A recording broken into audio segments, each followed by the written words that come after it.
1010, investigated reported disturbance at Acer Plaza. 10-4 dispatcher, verify address. That's Acer Plaza, repeat, Acer Plaza.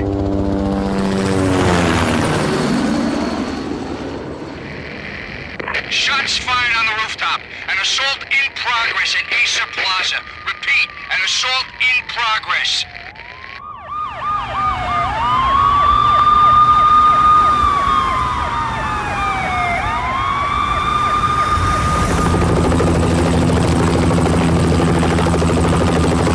It's a war zone down here. 1085 dispatcher, need additional units. Additional units now. Officer in danger. Officer in danger. 10-5, please repeat. 10-5, all units, emergency. Officer in danger, Acer Plaza, repeat, Acer Plaza, all units. They were all dead. The final gunshot was an exclamation mark to everything that had led to this point. I released my finger from the trigger, and then it was over.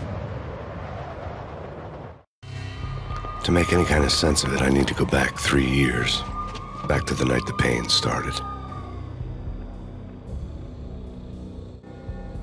I was still in the force back then. NYPD, Manhattan, Midtown North Precinct, Hell's Kitchen.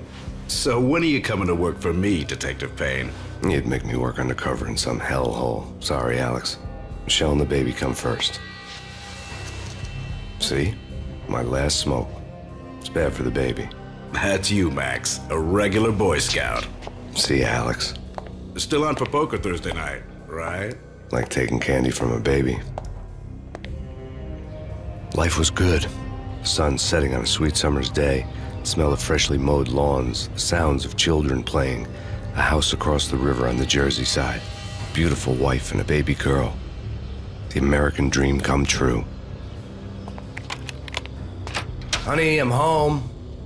But dreams have a nasty habit of going bad when you're not looking. The sun went down with practiced bravado. Twilight crawled across the sky, laden with foreboding.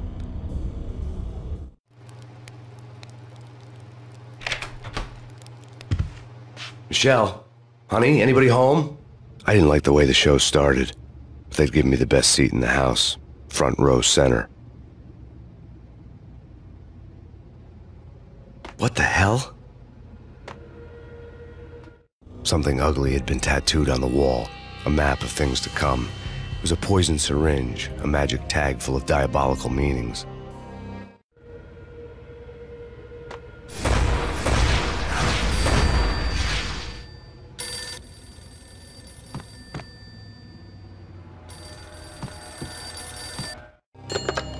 Listen, someone's broken into my house. Call 911. Is this the Payne residence? Yes, someone's broken into my house. They're still here. You have to... Good. I'm afraid I cannot help you. Who is this? Hello?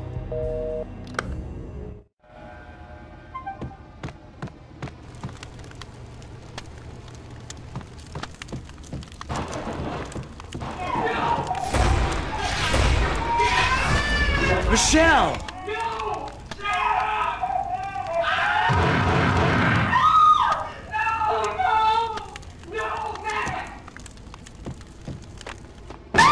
Michelle! Please! I'm gonna hurt you! It's coming. Freeze! NYPD, drop it! Coming! It's gonna stop!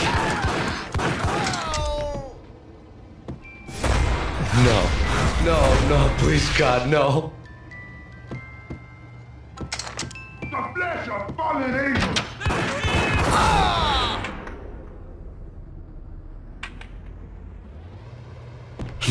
No, God, no, please, Michelle.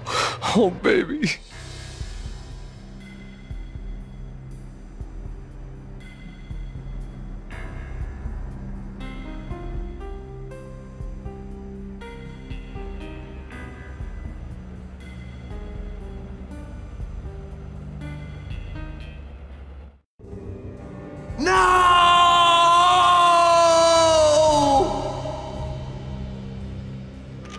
That was 3 years ago. Everything ripped apart in a New York minute. The killer junkies had been high on a previously unknown designer drug, Valkyr, V. After the funeral, I told Alex I'd be transferring to the DEA. It took us 3 long years to get a break in the Valkyr case. Then, finally, 2 months ago, a dime dropper tipped us off that Jack Lupino, a mob boss in the Punchinello crime family, was trafficking. I went undercover, infiltrated the worst mafia family in New York. I came in from the cold and the dark. Outside the city was a cruel monster. I've been slowly working my way from the small time to the big fish, trying to get to the source of the drug. Alex and BB were my only contacts in the DEA, the only ones in this decrepit city who knew I was down here. BB here. Something urgent has come up with Jack Lupino. You need to meet with Alex immediately at the Roscoe Street station. I hadn't had a face-to-face with Alex since I'd gone undercover. Outside, the mercury was falling fast. It was colder than the devil's heart, raining ice pitchforks as if the heavens were ready to fall. Everyone was running for shelter like there was no tomorrow. It didn't get any better when I got to the subway. The feeling hit me like a point-blank shot straight in the face. Something was not right about this. My Beretta stirred nervously under my coat, but the train doors had already shut behind me, and I was in for the ride. Next stop, Roscoe Street Station, and Alex.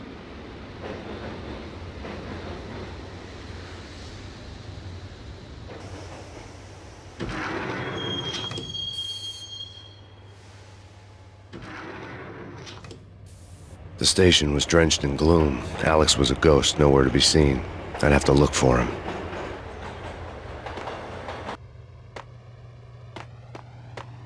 The gate was locked. Alex wouldn't have set up a meeting at a closed station. Something was off.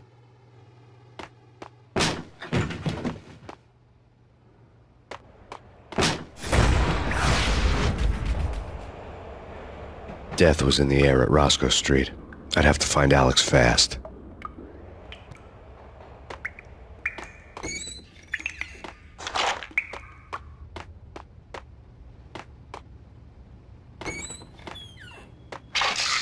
The pills would hold the pain back for a while.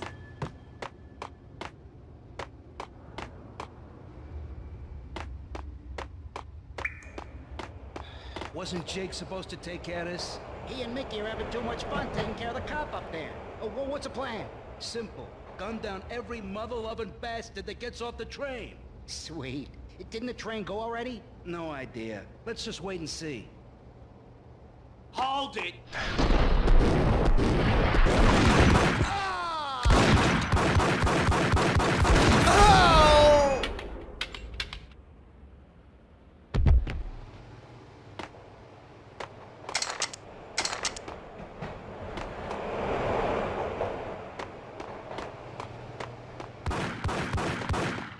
Yeah, he's dead all right. Hey, it's me you're talking to.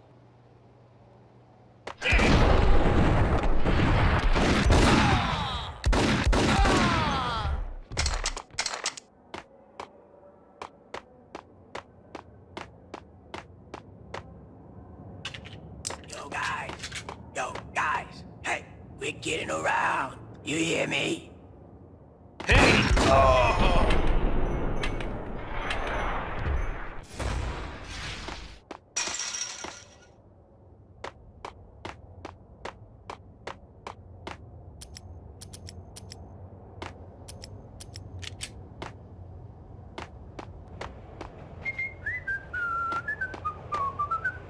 What the hell?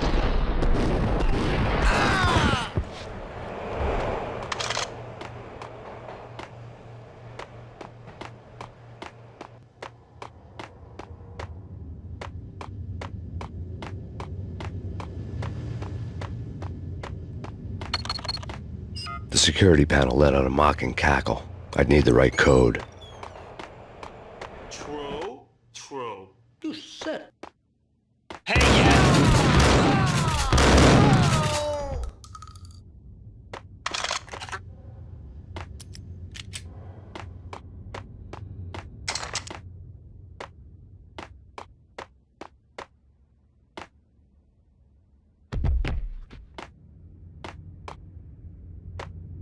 While looking for Alex, I had ended up in the middle of a big-time crime operation.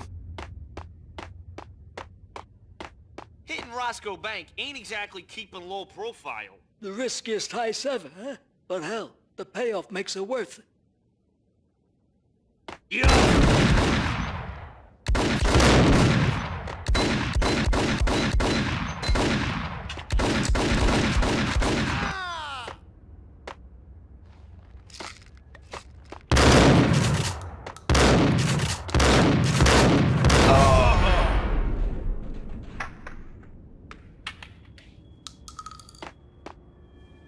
was locked.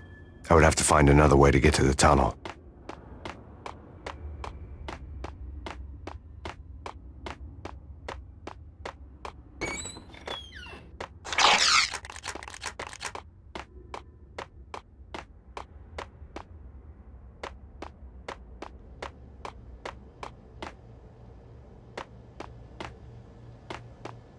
Kiss it goodbye. Hey, who the hell? Oh!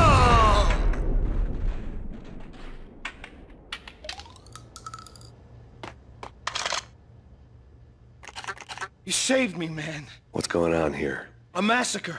These armed thugs just appeared from nowhere. We need to get help. I can make the call from the control room 1 floor up. Can you take me there? Sure. Sounds good. Follow me. There's no time to lose. We gotta get to the control room.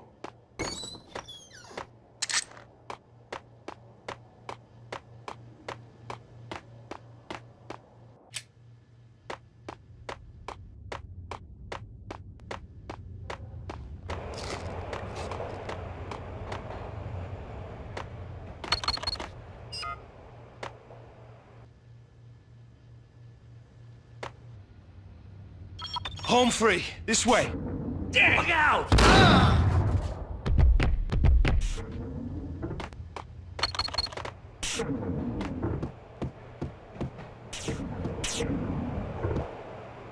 What?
The train lit up like a Christmas tree. The power was back on.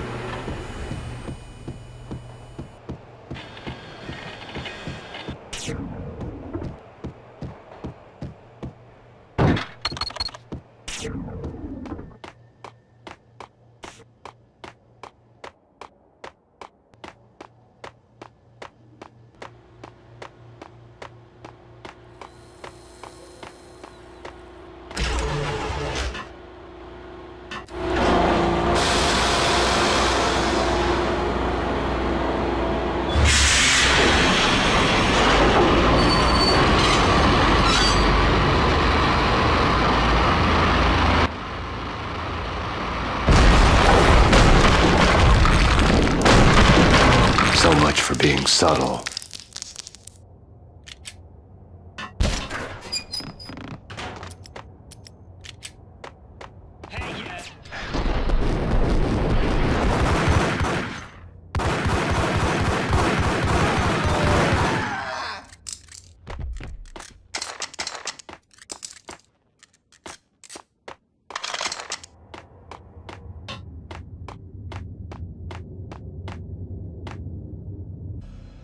The rusty door led to an abandoned part of the station, closed off since the early 40s. Something big was going down at Roscoe Street. Maybe that's why Alex had wanted to meet me here. Maybe not. One way or the other, I was going to find out.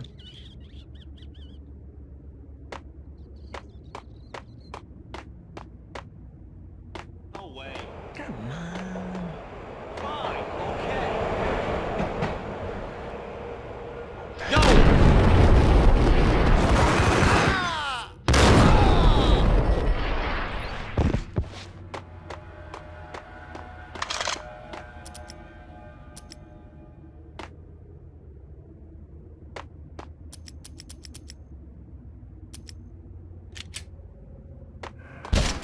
Hold it!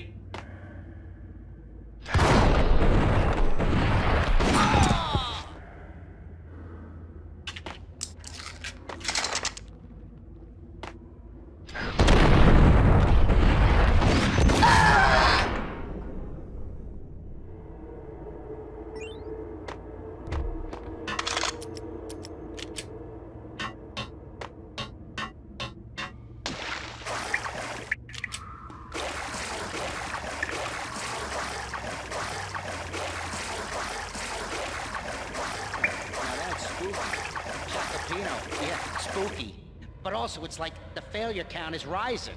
Yeah, I wouldn't joke about it if I was you. Yeah? The station's not secured. Someone decided to play hero upstairs. That's all we need.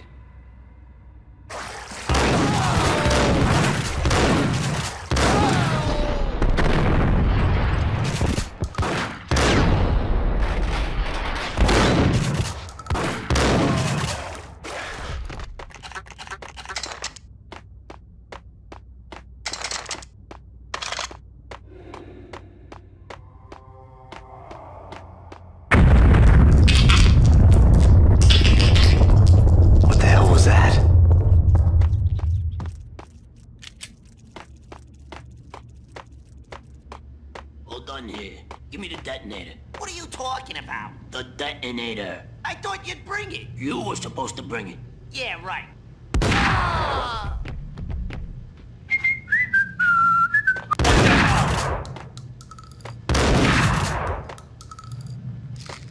Get him!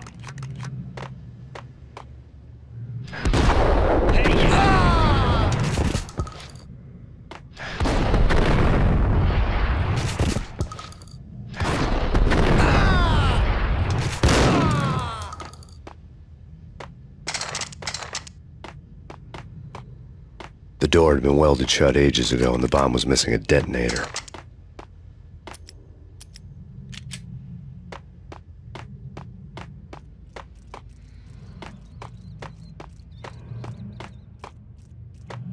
Okay, fellas. The police are on their way. New York's finest are gonna be here soon. So stick to the plan. We've got our own private exit route. In and out, do your thing. Wham bam, thank you, ma'am.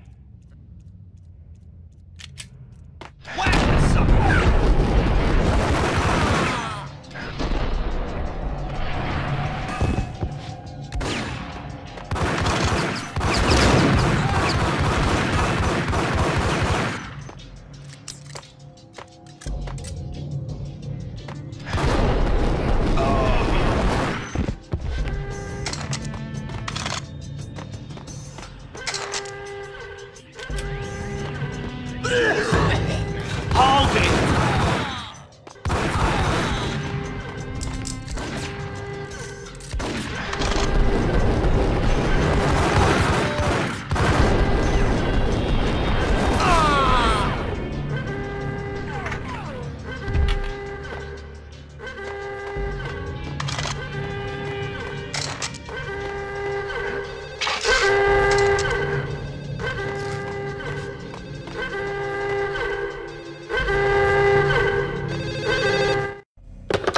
We come to you now live from the crime scene. Who is this? Right back at you. This is Deputy Chief Jim Bravura from the NYPD. You are to cease your criminal activities and surrender immediately. Sure thing, Jim. Me and the boys have been talking and everyone's real sorry. They'll never do it again. Who the hell is this? Being placed at the scene of a bank robbery wouldn't have tipped the odds in my favor.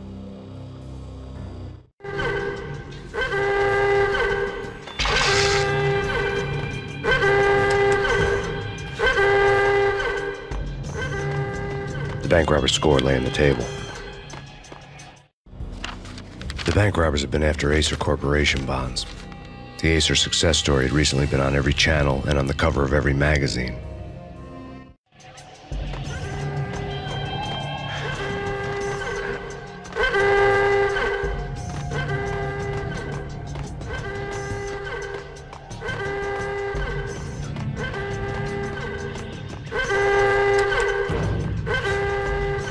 The bank robbers had left their tools on the table. Judging by the detonators, the crooks had bought enough explosives to send Lady Liberty into orbit.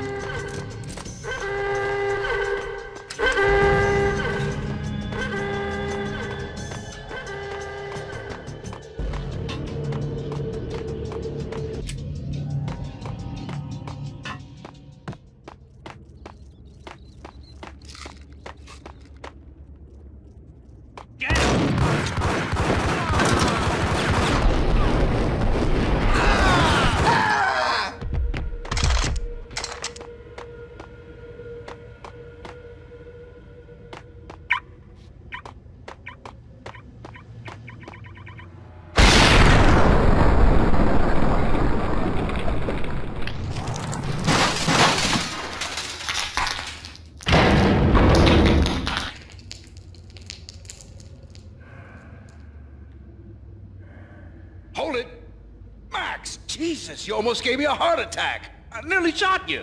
Alex, I'm glad to see you. What the hell's going on? There are more corpses here than at the city morgue. It's an armed robbery, a tunnel job straight to the Roscoe Bank vault through the old station wall. Is this why? This is Lupino's gig? This is Lupino's doing? Lupino's men? Really? You sure know how to pick a place? Can you get through? No, it's locked. We gotta get out of here. If it's Lupino, it's... Alex?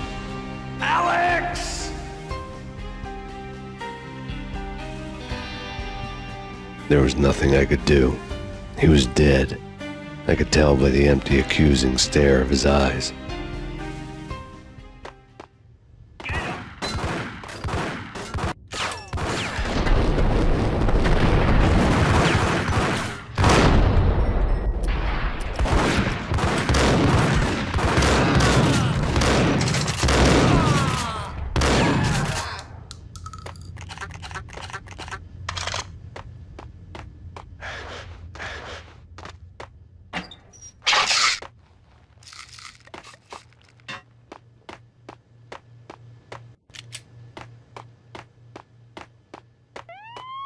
Let's get the hell out of here!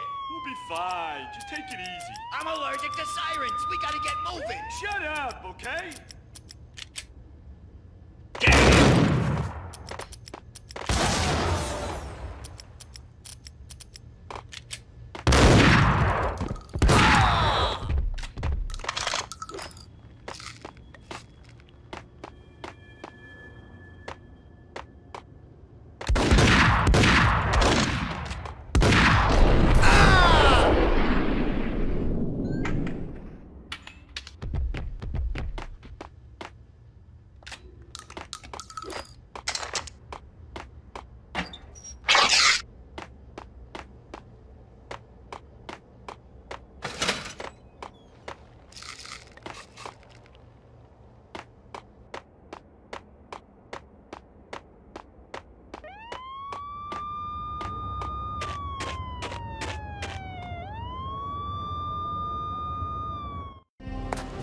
Alex had kept me relatively sane for the past 3 years. Now I didn't know how I felt. Somehow he had stumbled upon something big and ended up stepping on Jack Lupino's toes. Lupino ran his racket of sex, drugs, and contract killings from a sleazy hotel in a slum block of tenements. The NYPD was closing in. I could hear the sirens. Their wail was a crescendo. Lupino thought he could get us by taking Alex out and leaving me to take the fall for it. All he had gotten was my attention. I went for the hotel first. It was a sad old thing with flickering lamps and faded colors, cheap mobster punks and tired-eyed prostitutes. I walked straight in, playing at Bogart, like I'd done 100 times before. The place was run by a couple of murdering mobsters with shark smiles. The Finito brothers. Ladies and gentlemen, it's the pain in the butt. Pain to the max. You're killing me. Did you make that up yourselves, or you get some wino downstairs to come up with it? Don't answer that. A rhetorical question. I got something for the boss. Lupino around? That kind of depends on who's asking. A friend or a junk squad plant. Don't answer. It's one of them, how do you put it, rhetorical questions. Lupino ain't here, but he said bye. Lupino wasn't in his cheap hotel. Instead, I ran into the Finito brothers. My cover had been blown, the door slammed shut behind me, and then I was dodging bullets like raindrops. Pain in the butt. Ha ha! Pain to the max. Junk squad pig. Gotta take it to Marble City for you. Be person lying down. Bring it in.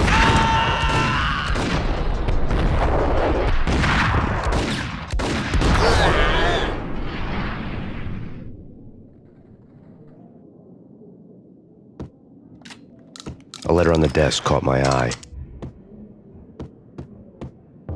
Bosses! I had met Lupino only once. The gangster ran all his rackets through his right-hand man, Vinny Gognitti. Gognitti was a high-strung whiner on the verge of breaking apart, like an overamped Energizer bunny. He had the brains to run the business, but he lacked the balls, always falling short, taking his frustration out on underage addicts and call girls.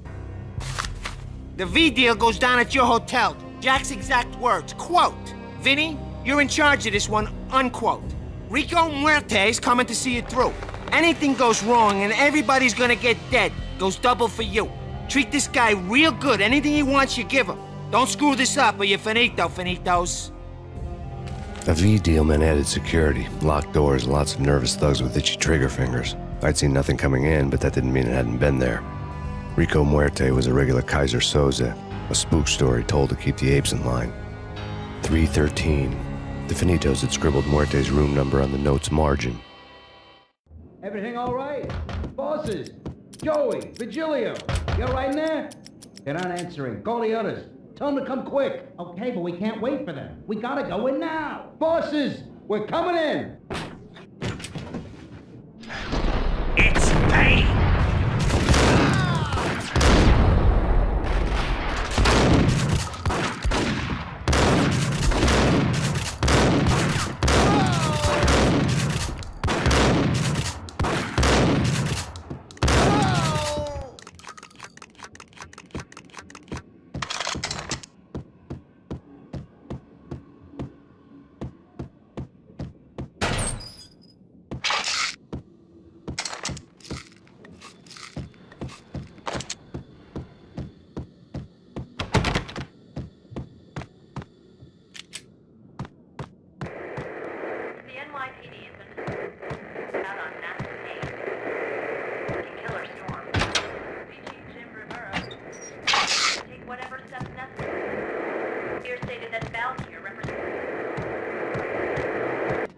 In his press conference today, the mayor stated that Valkyr represents a clear danger to New York and called for drastic actions to eliminate the problem. On today's top story, the Valkyr crisis worsens with the murder of DEA Special Agent Alex Balder. Special Agent Balder had been shot repeatedly from a point-blank range. The gunman has been identified as Max Payne. The noose is sure to tighten around this fugitive criminal as more NYPD units join the search to apprehend him. I had just gotten my 15 minutes of fame.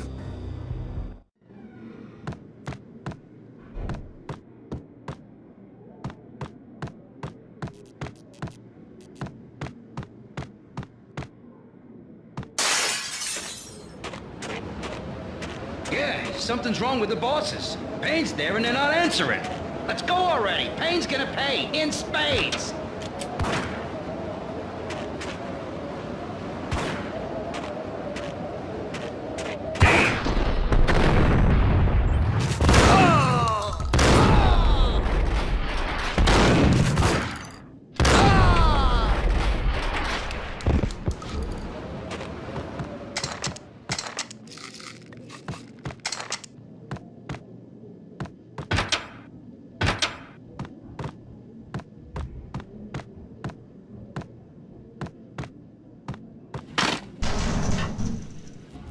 Hey, yeah.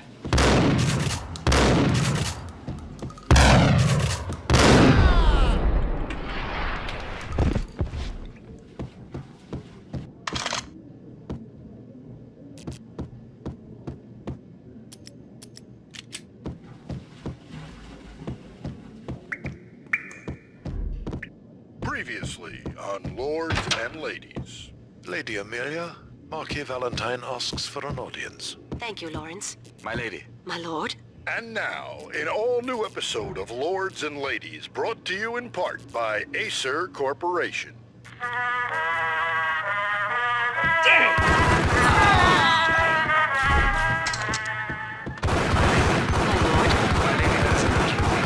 I must bring to your attention. My lord, there is? Indeed, my lady, there is indeed. From the very first moment we met, upon that distant forest path, there has been sunlight in the autumn leaves blazing.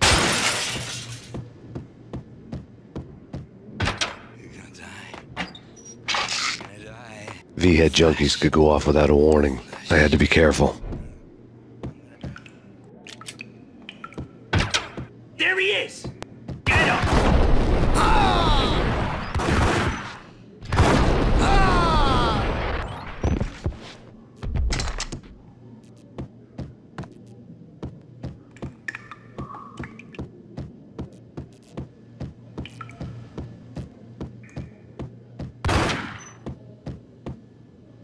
piece of crap! Oh, careful, it might kick back. Dee-dee-dee-dee-dee, killer vending machine. You talking to me? Tough guy, scared.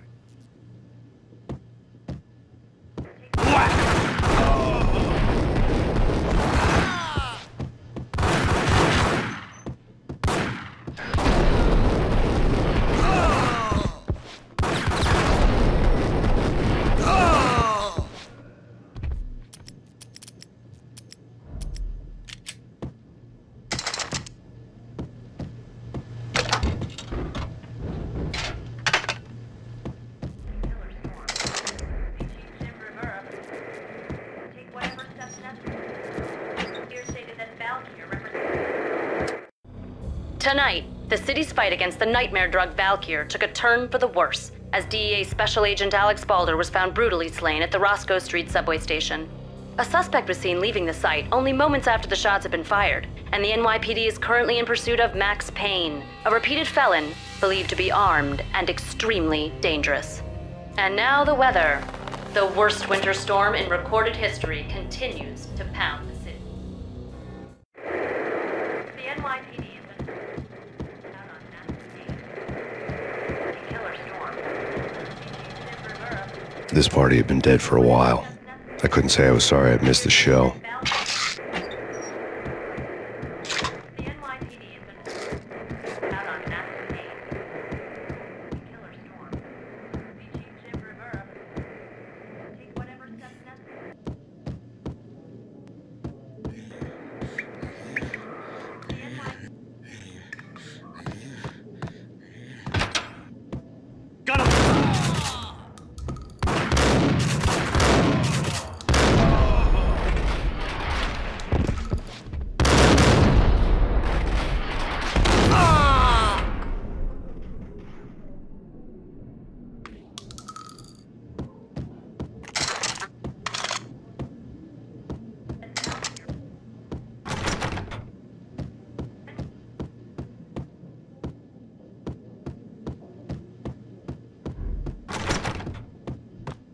I'd found Muerte's room.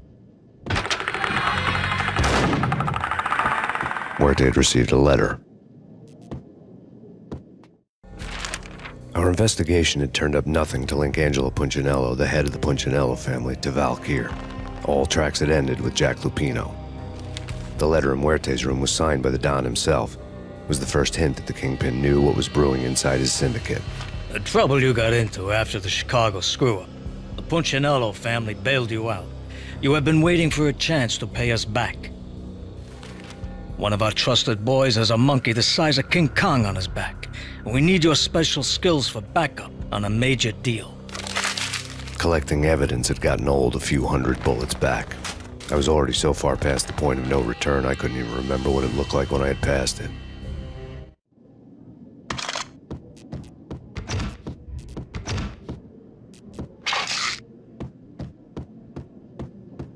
Here is there!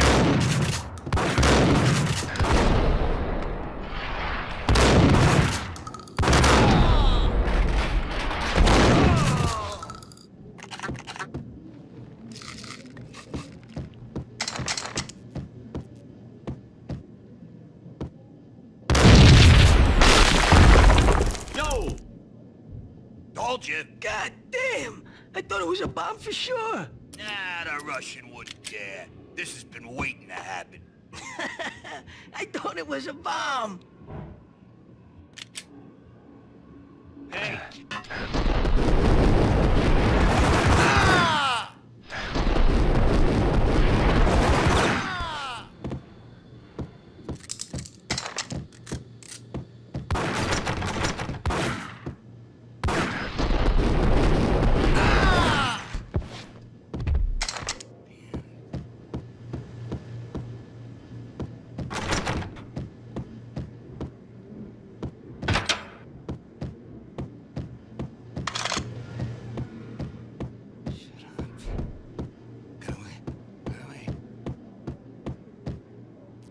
The hooker had left her diary on the table. The diary belonged to a hooker named Candy Dawn. The read would have made a vice cop blush. Had talks with the mystery hag over the phone again. Sent her the latest One-Eyed Alfred tape. As long as the hag keeps paying for the tapes, the old man could come every day for all I care. She had a nice sideline, making secret X-rated flicks of her clients and selling them to the highest bidder. It would get her killed if her V-Fix for the day didn't do it first.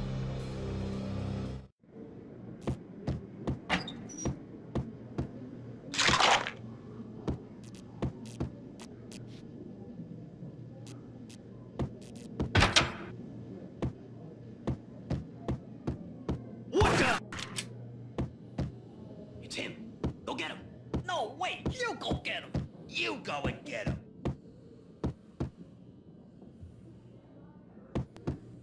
What the?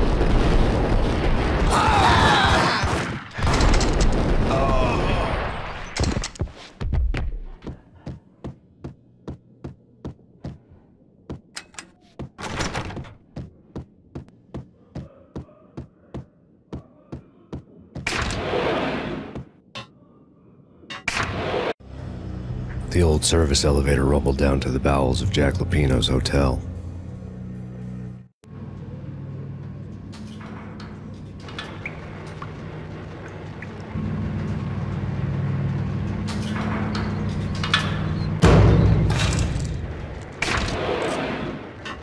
It was freaking crazy. The cops were doing a full-scale siege next door. More traffic than rush hour. I mean, bleeding bastards running back and forth, Ronnie and Jimbo to throw, and in the middle of all this, there we were. I didn't give a damn. Gun him down.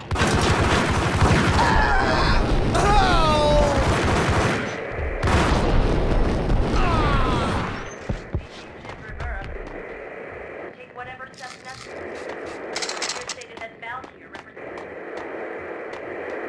the NYPD has been out on massive aid. A winter storm warning is in effect in the whole tri-state area, as both freezing rain and heavy snowfall continue. Many roadways are already closed, and people are advised to stay indoors. The severe blizzard has ravaged New York for 3 days now, with no end in sight. We'd been snowed from the start in the Valkyr case. The forecast said there was plenty more where that had come from. But the snowbound city was on my side. Less chance of innocent bystanders getting caught in the crossfire.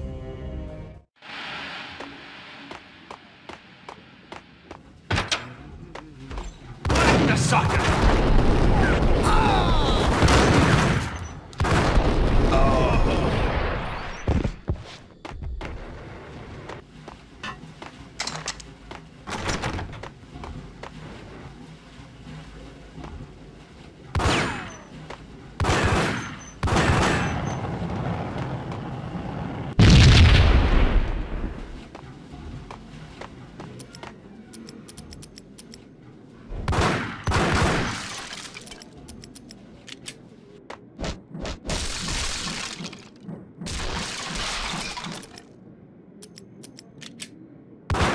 Yo!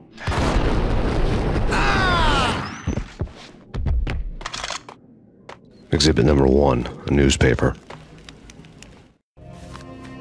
A dead man tied to a chair lay on the boiler room floor. Captain Baseball Bat Boy has an unbeatable track record in superhero death matches. But a 6-pack of root beer gets me every time. The murder weapon was a baseball bat, now lying in a pool of drying blood next to a newspaper folded open on a Captain Baseball Bat Boy comic strip.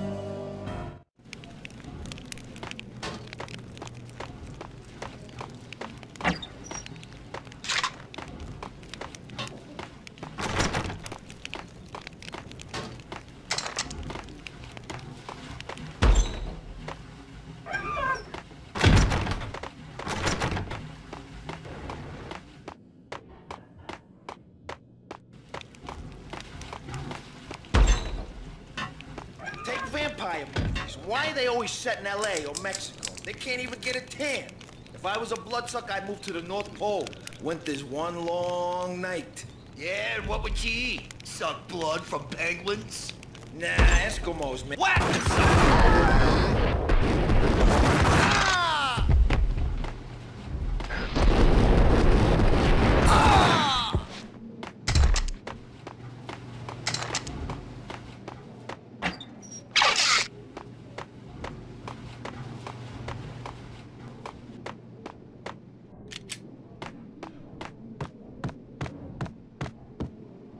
chill with the guns. Trust me, you don't want to piss Muerte off. Gentlemen, let's do business. Green for green. Cheers at green-eyed angels. Amen.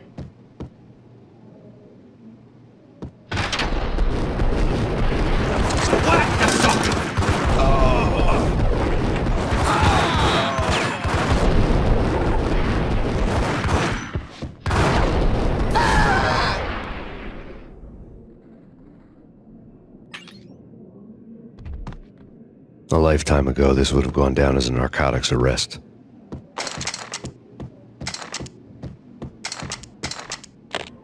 The transparent cylinders glowed green, full of Valkyr. It was dirty money.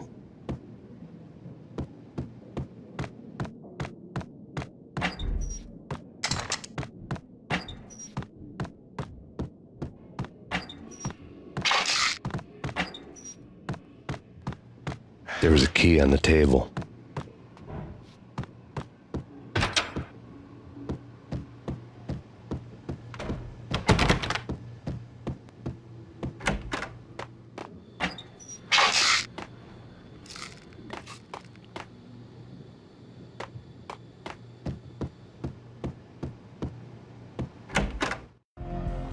Two mad dog killers, ready to murder each other.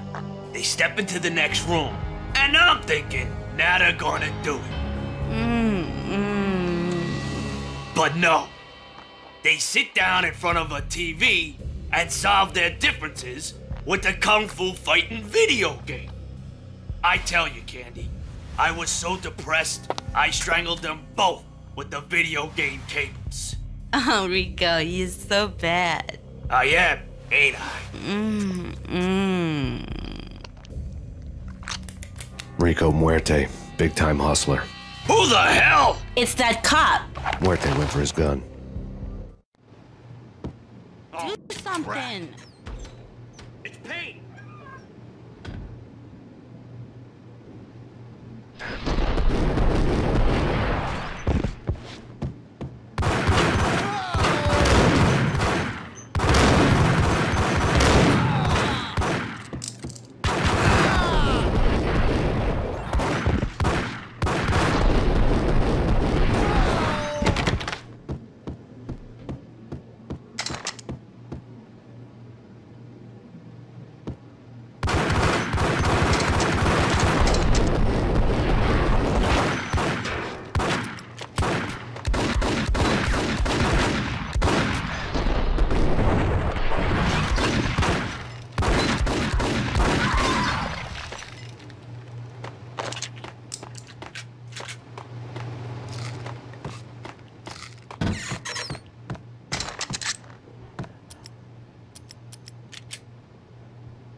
The antique switchboard was still in use.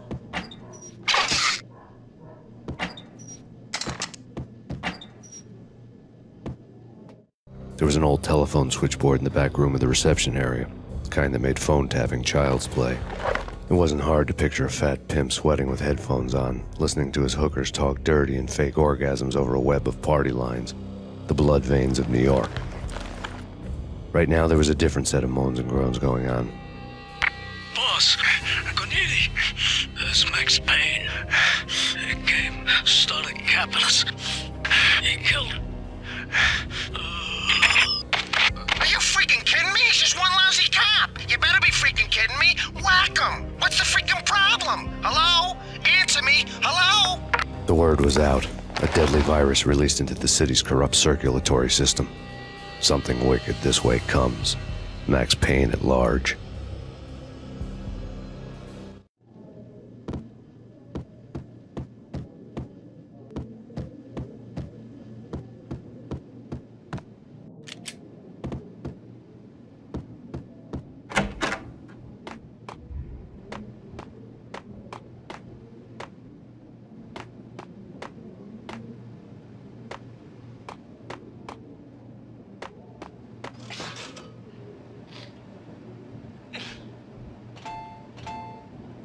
You think you could take my money? You know who you're dealing with? Huh? Do you? Do you?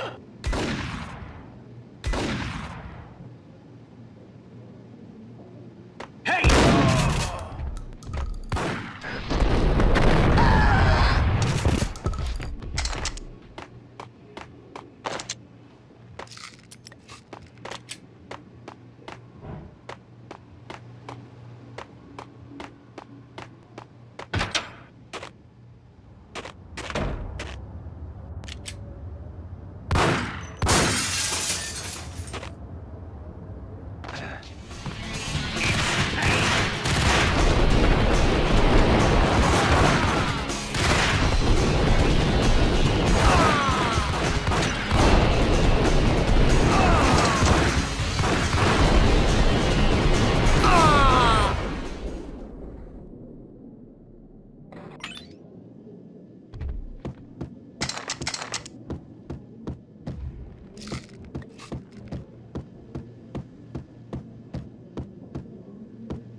Turn around, walk away, blow town.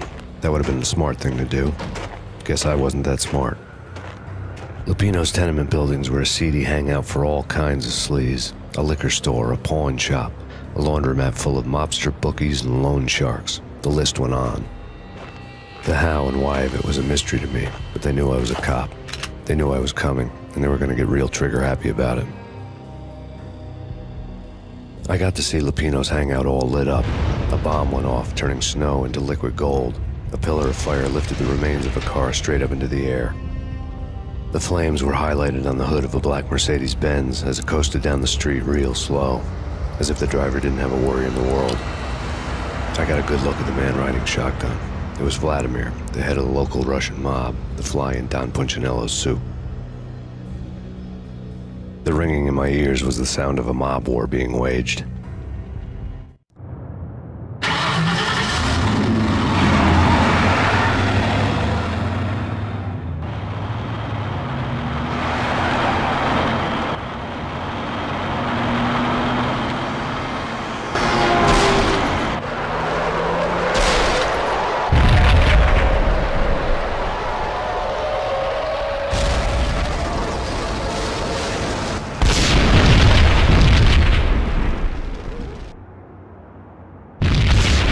Another bomb exploded inside the closest slum building. It was a lucky break. The goons inside were spooked, but luck always came with a price tag. More bombs could still be ticking inside, and the cops would already be on their way. Jack Lupino's suite was on the top floor. At least it used to be, before the explosive makeover. I don't know, man. I don't know about this. Quit worrying, man. Think of it as Christmas. The Russians are Santa. Hey, yeah!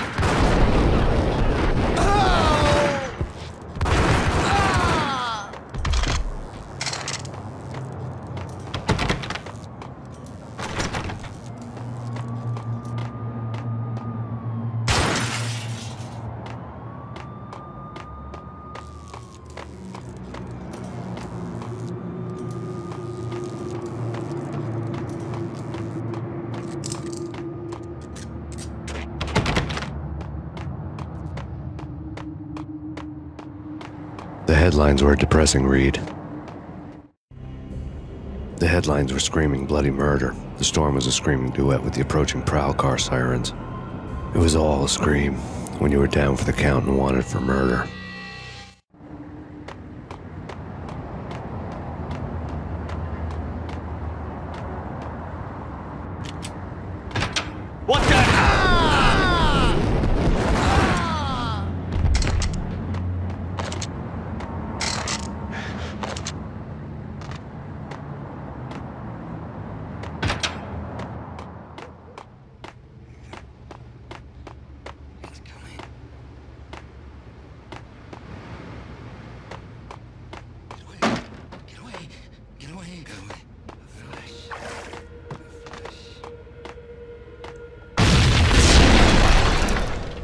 The whole building was rigged with explosives.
A beaten-up phone in the entrance hall was ringing.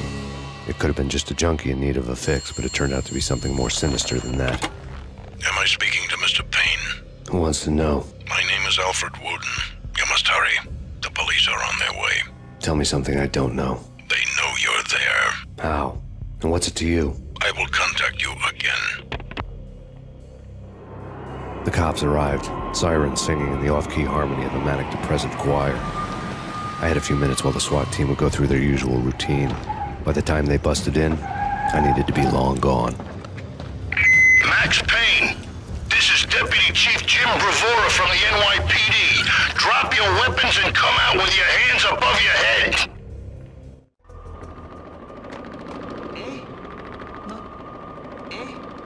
Forget it.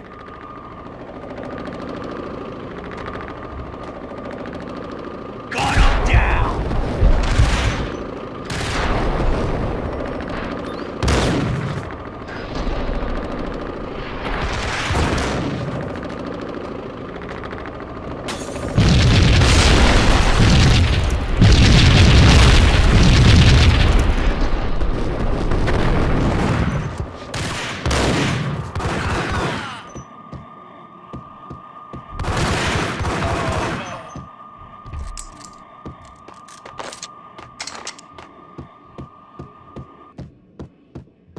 A locked door barred my way.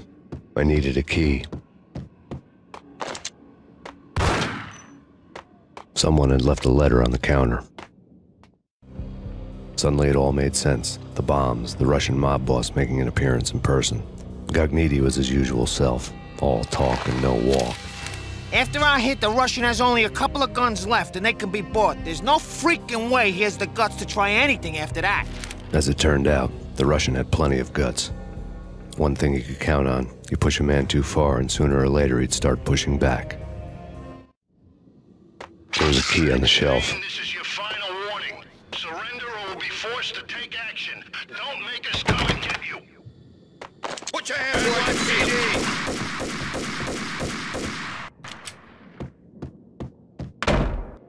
Yo!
Get him!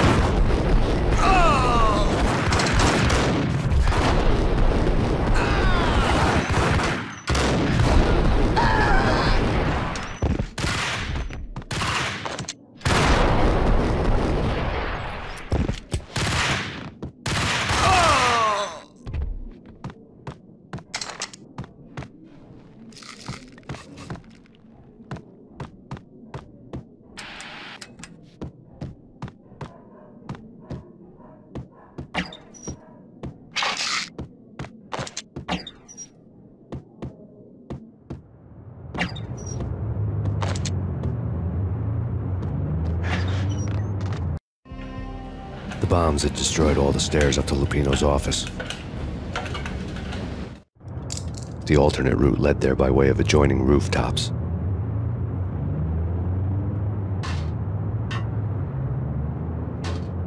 It's never been this cold. Never ever. It's like the sky's falling. Yes, sir. It's the end of the world as we know it. And I don't feel fine. I don't feel anything. Not a thing. I'm freezing my butt off. To get to the roof, I'd need to get to the elevator through the locked door up ahead. Pizza delivery. Never seen you before. Buzz off, Joker.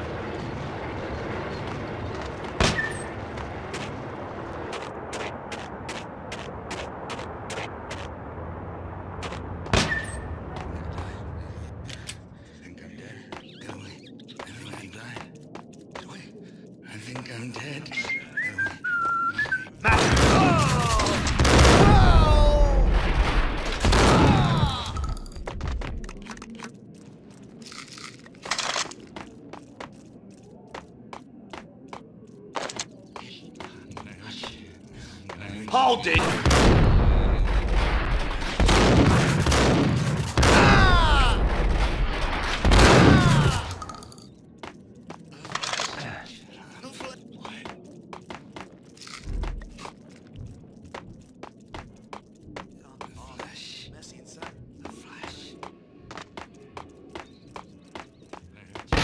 No, don't shoot. I ain't... You know the clowns at the laundry? Me? No. You're no good to me then. What? No, the laundry, yeah. I know him, yeah.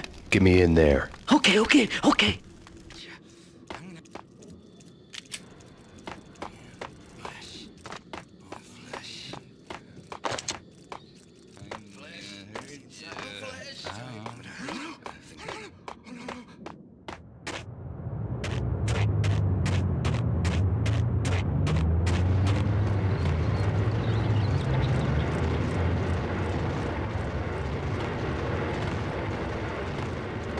It's me. Open up. Let me in, quick. Not so fast.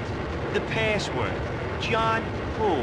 Come on. Okay, John Woo. All right. Come right in. It's a trap! It's me!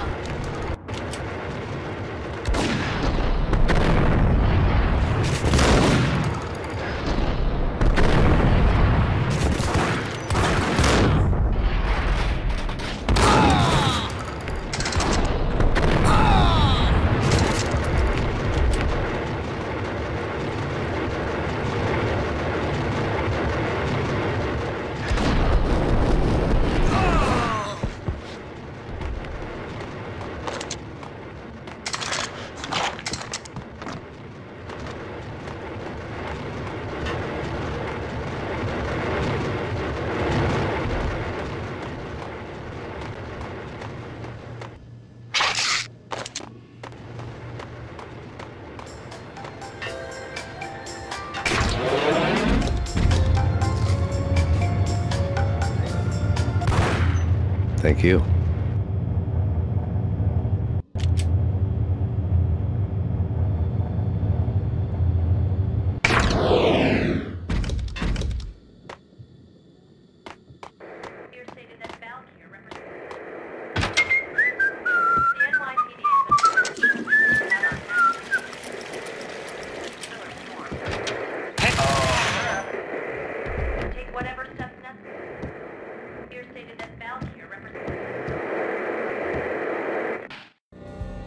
New York City is in crisis tonight, with reports of Valkyr-related gang war in the streets of the Bronx.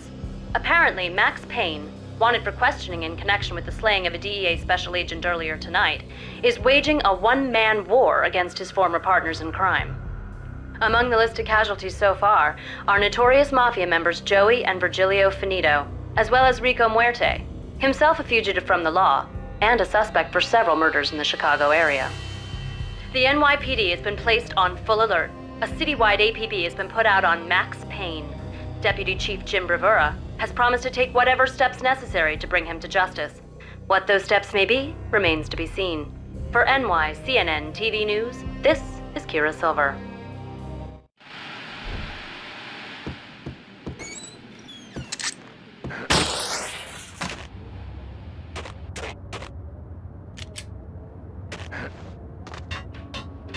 this week on address unknown.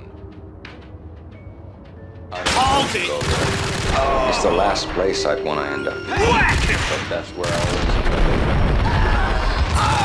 end. It's not me talking to the pink flamingo, but someone who looks the part down to the finest detail, except that he's evil. I'm hiding in the shadows, watching it all unfold. The flamingo will speak here. It says... That's those are more fun than television.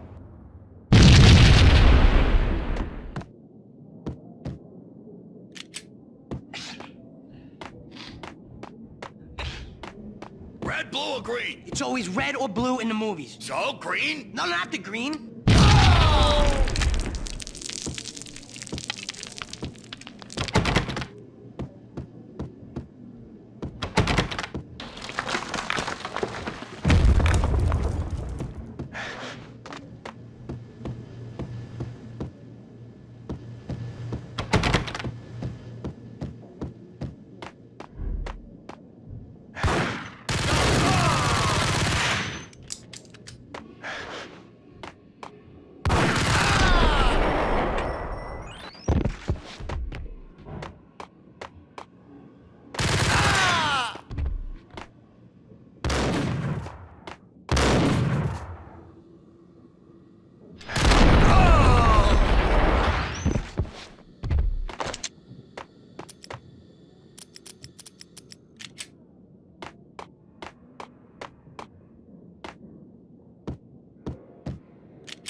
Vinny Gognitti, just the man I've been killing to see. Payne? Freaking fed! I knew from day one there was something screwy about you. What do you think you're doing? You're a freaking cop. You ain't got squad on us. You can't just come in here waving your piece like it meant something. Yeah! Oh my God! Oh God, you shot me! Ah! You're dead, Payne! What the hell are you waiting for, you apes? Kill him! Kill him! With pleasure, boss. Gognitti bailed. I made like Chow Yun Fat.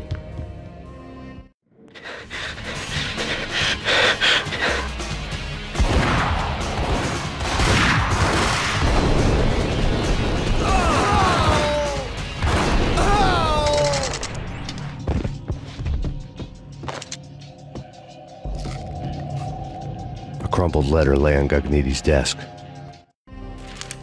The letter was addressed to Don Punchinello, but Vinny had never had the nerve to finish it. Jack's gone voodoo. Just the other night, he shot Dino because he wanted to see what his brains looked like splattered on the wall. He's a freaking mad dog. We're running out of men and business fast. Gognitti had been living in mortal fear of his boss. Jack Lupino was a psycho.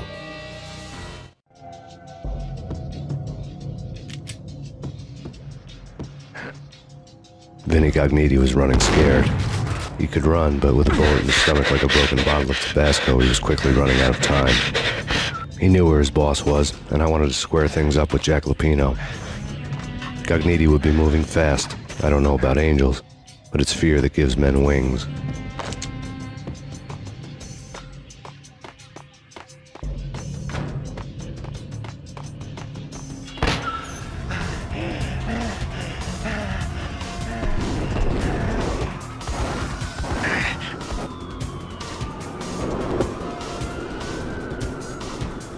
Gognitti hitched a ride.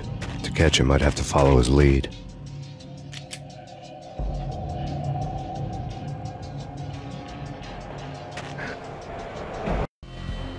This was my second train ride of the night. The way it started didn't promise anything better than the last one.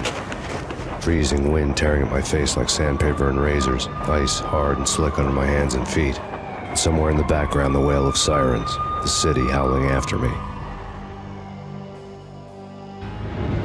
New York sped by in fast forward. Dark rooftop water towers and a dead forest of antennas and chimneys, all a blur. When the train he was riding slowed down, Gognitti made his move.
You got it. No problem. All right.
What the hell?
Freaking rich. On a roof, with a skylight.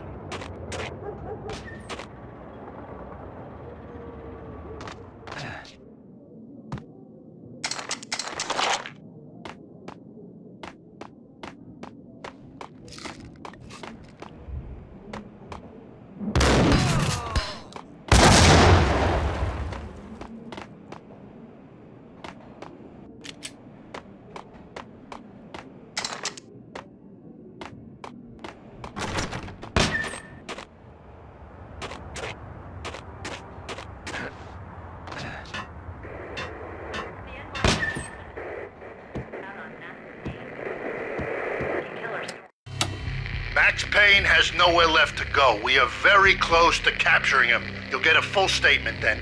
Right now, I've got better things to do, ma'am. That was Deputy Chief Jim Bravura from the NYPD with no further comment at this time. Apart from his suspicious food habits, I figured Bravura to be one of the good guys. Fate had just dropped us on different sides in this. But when it came to capturing me, he was way out of his league. I had already ditched the cops a couple of rooftops back. For now.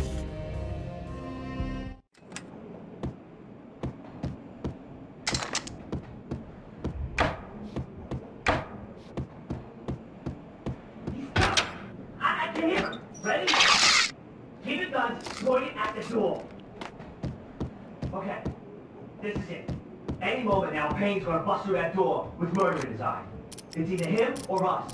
I, for one, am gonna pump the SOB so full of lead, they'll need a forklift to carry the coffin to the grave. Head up!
Open, goddammit! Payne! I'll kill you, you lousy freaking cop!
Gognitti ran out of steam in a dead-end alley with steam boiling out of the sewer grates like all the fires of hell were burning high beneath us. It was shakedown time. Where's Lupino? Screw you! Bad start, Vinny. Ah! Police brutality! I rate pretty high on that. You can't just hurt me in cold blood! Just keep telling yourself that. Listen good, Candyman. I'm not gonna be anybody's fall guy. I want to know where your boss is hiding. There was no glory in this. I hadn't asked for this crap. Trouble had come to me in big dark swarms. The good and the just were like gold dust in the city. I had no illusions. I was not one of them. I was no hero. Just me and the gun and the crook. My options had decreased to a singular course. I'll tell you, just don't hurt me no more. Lupino's at Ragnarok, the nightclub. Book me! Take me home into the freaking jail, just don't hurt me! Your rights will be ready at your funeral. Ragnarok was Lupino's private nightclub, a den of drugs built into an old theater. I knew what waited inside. V-head junkies ready to explode in random acts of senseless violence, and Lupino's goon squad, the worst stone-cold killers this side of hell. Ragnarok was as inviting as a headache, flickering and flashing to a machine gun beat. The belly of the nightclub was a gothic theme park that began with bondage games and led to the nasty stuff from there. As subtle with its dark message as a cop-killer bullet through the heart. Like father, like son, just like Jack Lupino.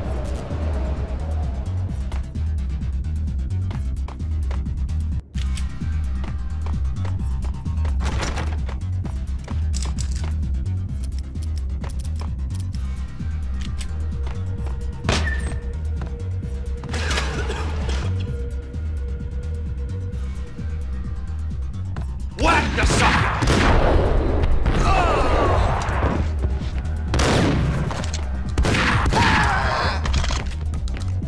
The book had never been a bestseller.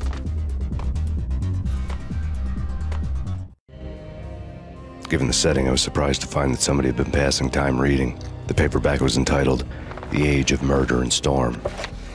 The blurb on the back mentioned Norse mythos and Ragnarok, the end of a Viking world with a terrible winter that covered the earth in ice, when vile crimes were rampant and all humanity lost. I could see how somebody impressionable might get it into their head that we were at the end of time. I was also beginning to see what the nightclub and its owner were all about.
Books on the occult had been piled on the table. The room was stacked with light reading, such as Necronomicon, Witchcraft, and Paradise Lost. Old exotic titles like Malleus Maleficarum and De Umbrarum Reini Novum Portis. Books with pentagrams on their covers, all dealing with the occult and the infernal, lying between stacks of horror videos and a couple of Ouija boards. The only thing I could take seriously was the thought of Lupino taking it seriously. He had been spending a lot of time getting intimate with the guy downstairs.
days now. Don't look at me. Hell no, I ain't got no death wish. Just saying, it gives me the creeps, especially now. It's gone all quiet in there.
The backstage area led to Lupino's inner sanctum.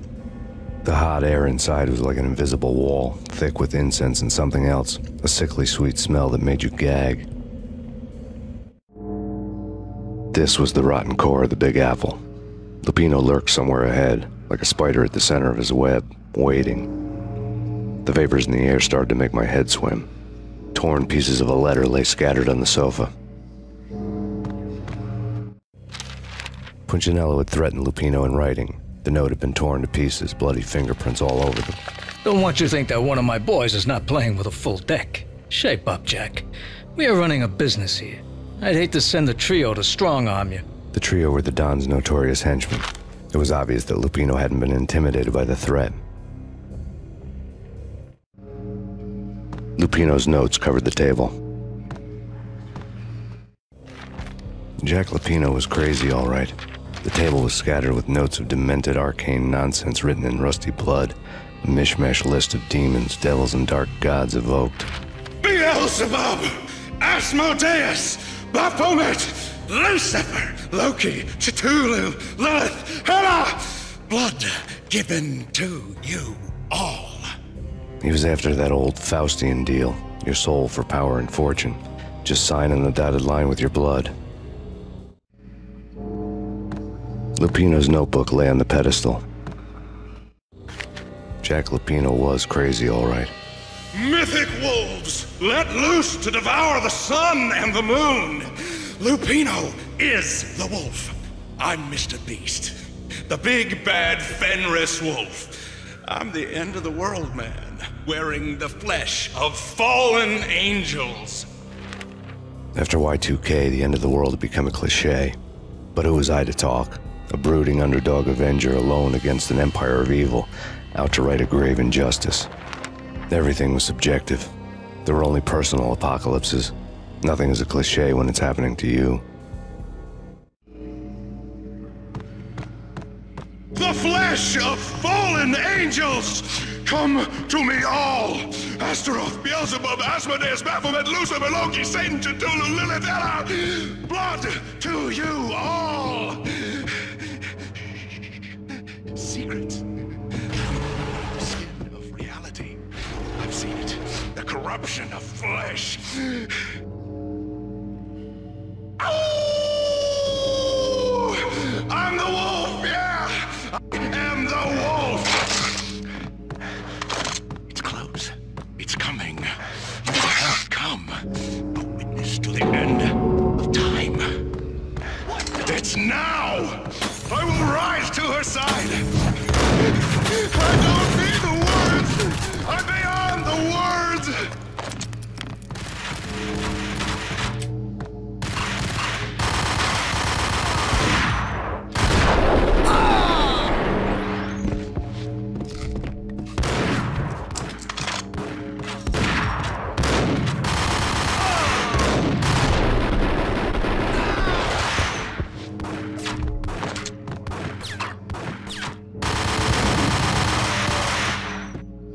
What the hell?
I had known there'd have to be a catch in it somewhere, and this one was the Empire State Building of catches. Lupino was pumped up and dying to go 15 rounds with a mutant alligator. And then he started this spooky monkey talk, straight from a bad dream. Mine. I have tasted the flesh of fallen angels. I've tasted the devil's green blood. It runs in my veins. I've seen beyond a world of skin, the architecture of blood and bow and arrow. Death is coming! She is coming, and hell follows with her. This is the twilight winter. I am ready to be her son. Her time is now, and all who stand in her way must die!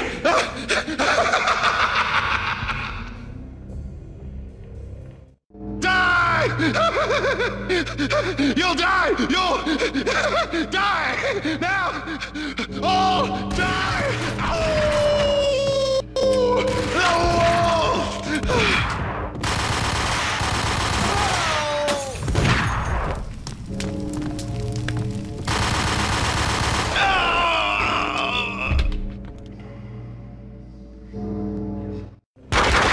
When Lupino finally went down, I wanted to make real sure he'd stay that way.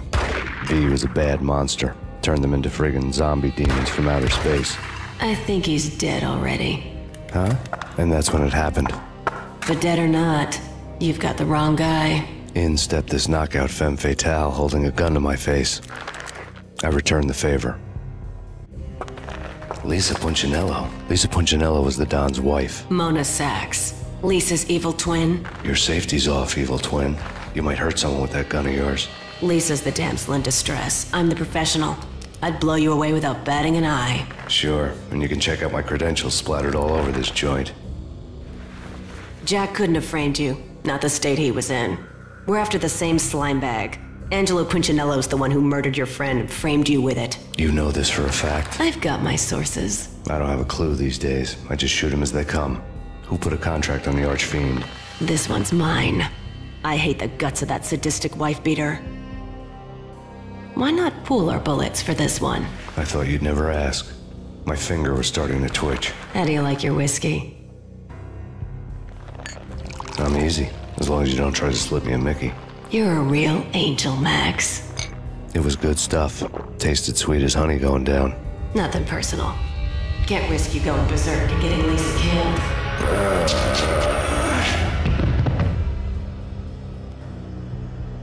The nightmare was always the same. Violent shapes moving in darkness, old and ugly. The killer's mad laughter was a riddle filled with wicked innuendo.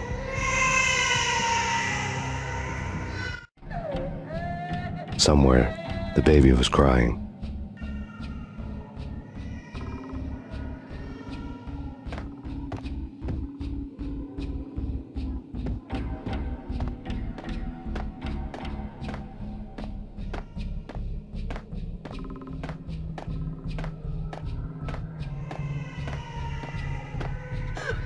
Max, no, please, Max. Why? I didn't mean to. I'm sorry.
Should have known it when we found you snoring next to Lupino's corpse.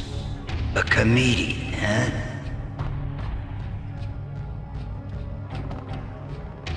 The pictures were filled with good old times.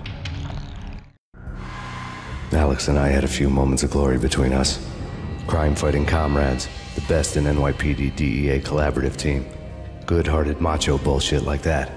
I would have given anything to have him here as my backup. No such luck. No luck at all. Michelle looked at me from the photo. The Payne family. Happiness captured in a Polaroid moment. I had thought it would last forever, till death do us part. I didn't want to think about it. As long as I didn't, it could never happen. But I had broken my own rule. The thought had already slipped in. Fear was rusty needles poking at my brain. Cold and scaly, it slithered down my chest.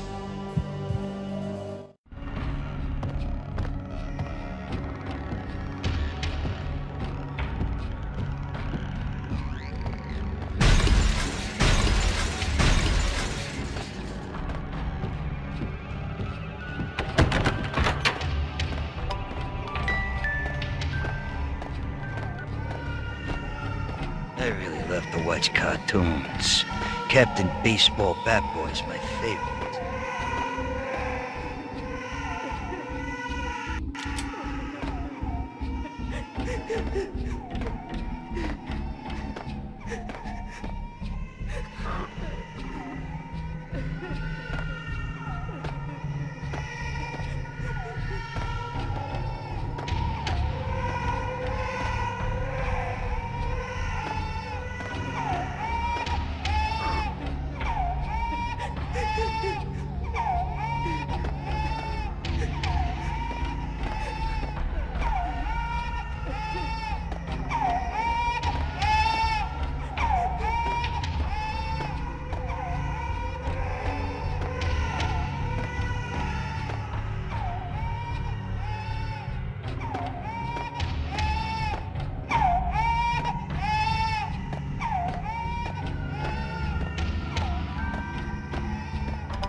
slice them, shoot them full of holes, blow them to bits, vaporize them, disintegrate them.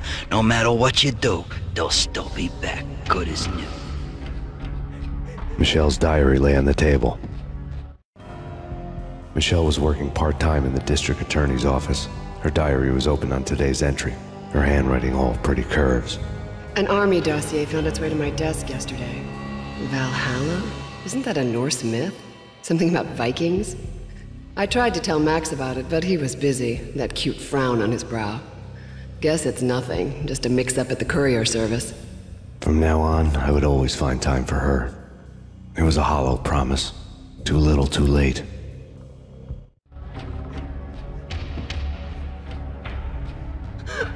Max, no, please, Max!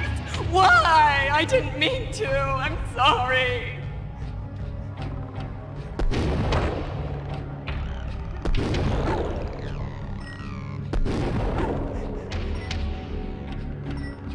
Murderer! You killed her! Nothing like that ever happens in the real world.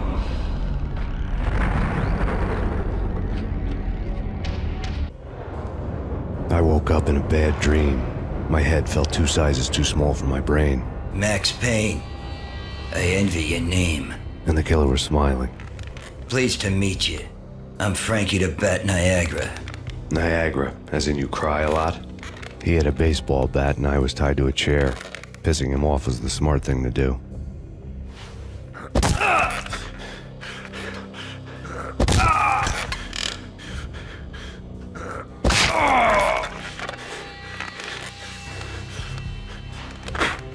Nothing wrong with a little laugh now and then. Take me, for example. I love to watch cartoons.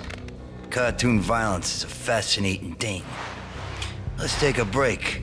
I need to take a leak and maybe grab a cold one at the bar. Don't worry. I'll be back to finish this off. And then, it's checkout time. You play, you pay, you bastard. He swaggered out, and the door clanged shut behind him, locks clicking into place. Everyone makes mistakes. Mine hadn't been to crack jokes about the goon with the bat. He'd have cracked my skull regardless. It hadn't even been to trust a girl with a gun. I had blindly gone after the first bad guy on my hit list when I should have been aiming further up the ladder, at the head of the Punchinello family. I couldn't bring myself to be pissed at Mona. Guess I had a soft spot for a pretty face.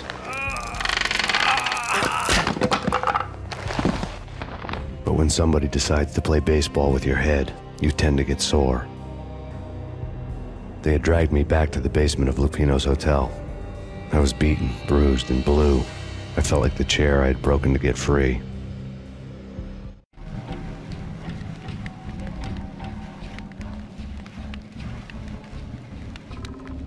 All I had was Niagara's bat, sticky with my own blood. Without a gun, I'd be no match for Frankie's men. I'd have to play hide and seek with them.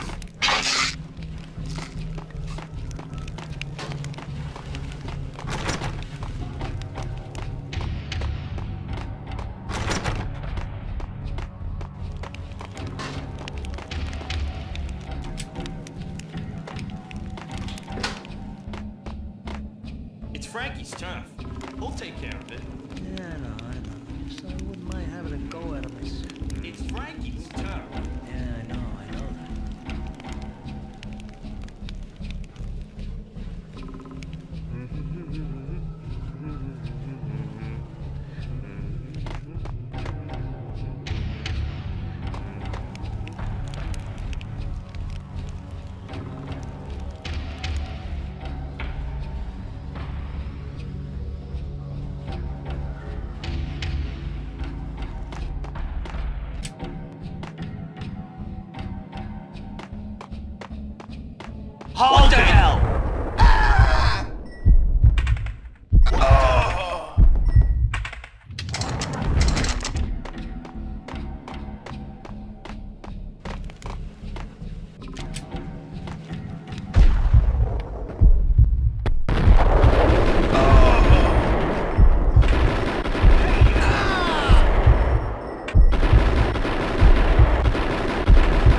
Another newspaper caption for a murder scene.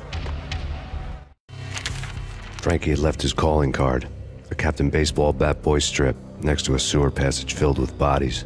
You'd better not mess with Captain Baseball Bat Boy. Even my archenemy, Bicycle Helmet Girl, swoons at the sight of me. Aha! There were enough corpses to put a mass murderer to shame.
Things were fast going from bad to worse.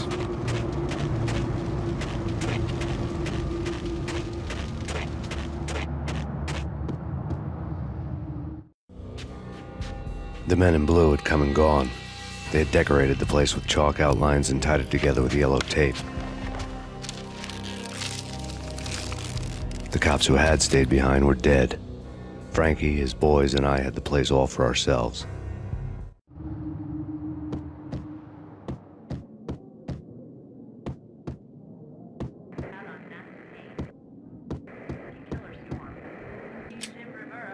Just forget about it. Just forget about it. Hey, just forget about it. That crazy witch, you should have heard her. She was a real scream when the boys caught her trying to cap the Don. Oh, that's friggin' bad. To the trio? That's even worse than what Frankie's doing to that poor bastard downstairs. She's gonna take a long time to die. The mobster muscle on the phone was talking about Mona. Punchinello's trio were nothing but bad news.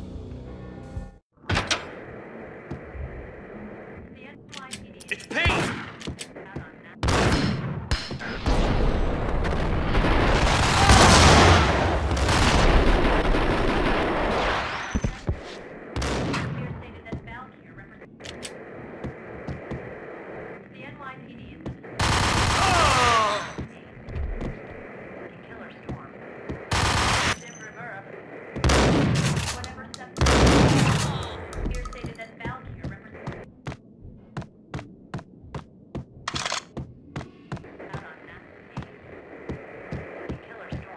More evidence that Punchinello didn't like me much.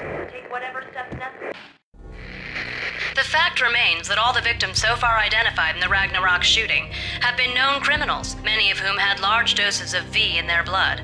Reliable sources say that Max Payne was also among those killed, although no body has been recovered at this time. Reliable sources. That meant somebody thought the Mafia had me, didn't want the cops snooping around anymore. The body would be delivered to them barely recognizable. Case closed. Don Punchinello had the power to be that reliable source, which was no news. But his news was old news. Framing me hadn't been enough. Don Punchinello had put a hit on me. He wanted me dead, and it had been important enough for him to give written instructions to Frankie about it. Max Payne should die like a dog for the trouble he's caused. Frankie, I know I can trust you to give this matter the dedication it needs.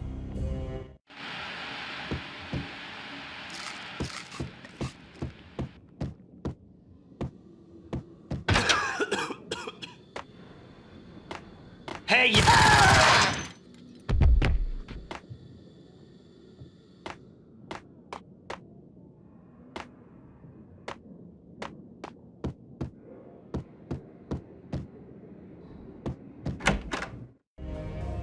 The hotel bar was fast developing quite a history. True to his words, Frankie was there, having a beer. Jesus Christ. How the hell did you get loose? Got bored waiting. Thought, what the hell, we could just as well finish this here. Fine by me. This works out just as well.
Thank you. You've been a lovely audience.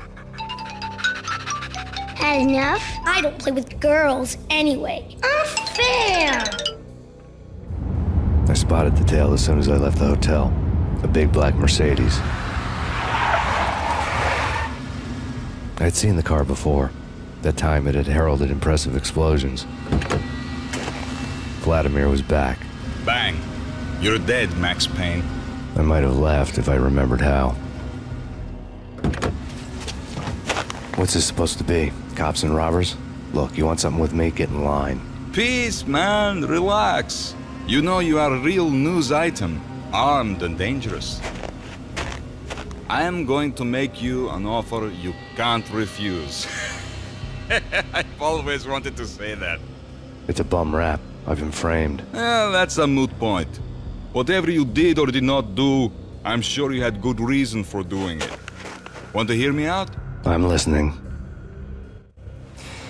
Punchinello messing with V is bad for business all around. But that's not all. There is this guy, Boris Dime, used to pull jobs for me. He's the captain of the cargo ship Charon. Now the bastard turncoat has gone over to the other side, Punchinello's. The ship's loaded with high-res hardware, guns, my business. If Punchinello gets hold of that cargo, he's won and I have lost. And you'll have your work cut out for you. If you want to get to Punchinello, you'll need heavy-duty persuaders. I am just the man to get them for you. Change the ship back under my flag, maybe pop 2 in the traitor Dime's head while you're at it. You'll get enough guns to start the apocalypse. You in or out? Let's get this show on the road. Vladimir was one of those old-time bad guys with honor and morals, which made him almost one of the good guys. None of us was a saint. The Brooklyn riverfront was a maze of rusty containers, sharp-boned cranes looming up from the snowstorm. On a night like this, you couldn't help but think of the dark army of dead men sleeping with the fishes, cement shoes in line. No Minotaur lurked in this labyrinth, but somewhere out there, on the clanking deck of his cargo freighter, the skipper of the Charon was waiting, like the ferryman of the River Styx.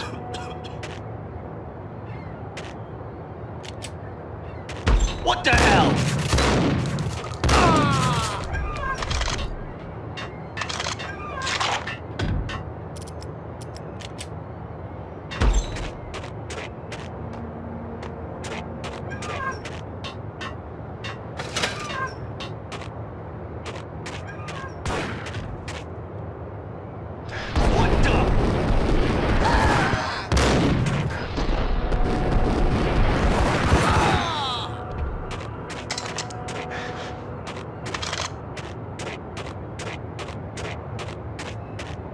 Both of them beaten to a pulp.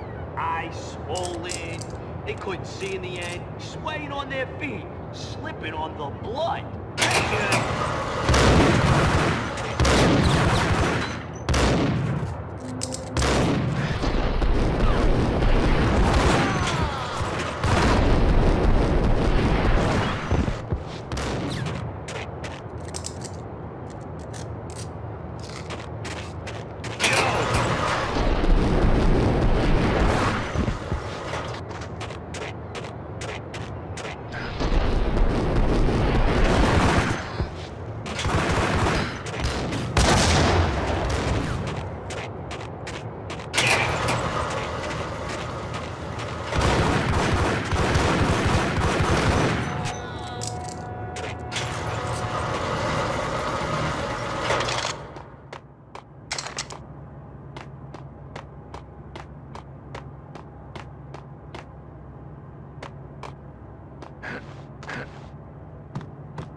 I doubted the letter was a receipt.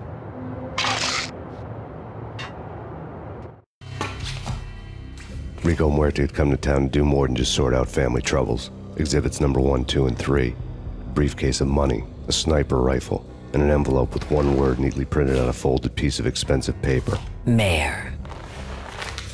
It didn't sound like a mafia contract at all. It was too cold and too to the point.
Ice!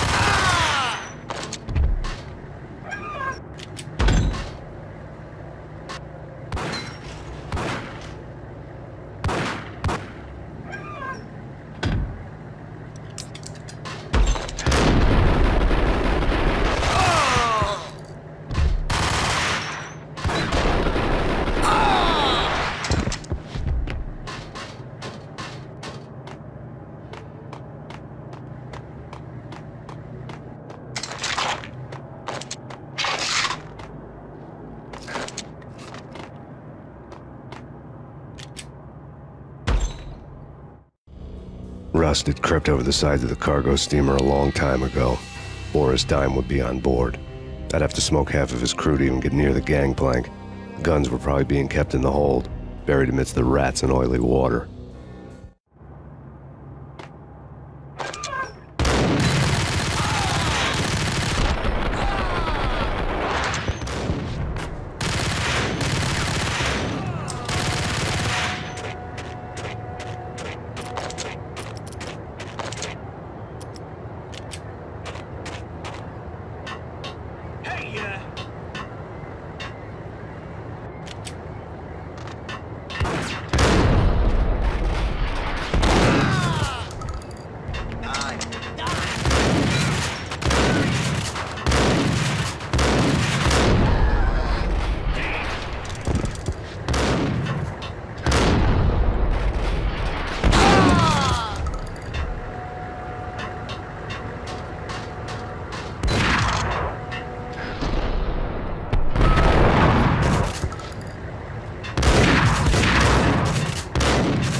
Angie, tell me, how much did Dime cost you?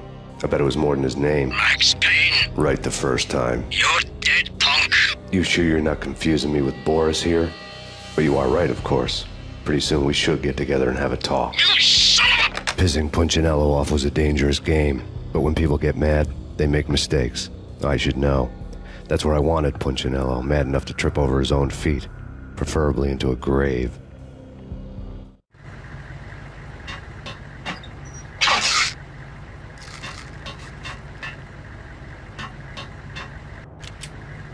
Dime! Dime!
yourself. Anybody who says different is calling me a liar. Vladimir here. Collect all the guns and ammo you want. Meet me on the bridge afterwards.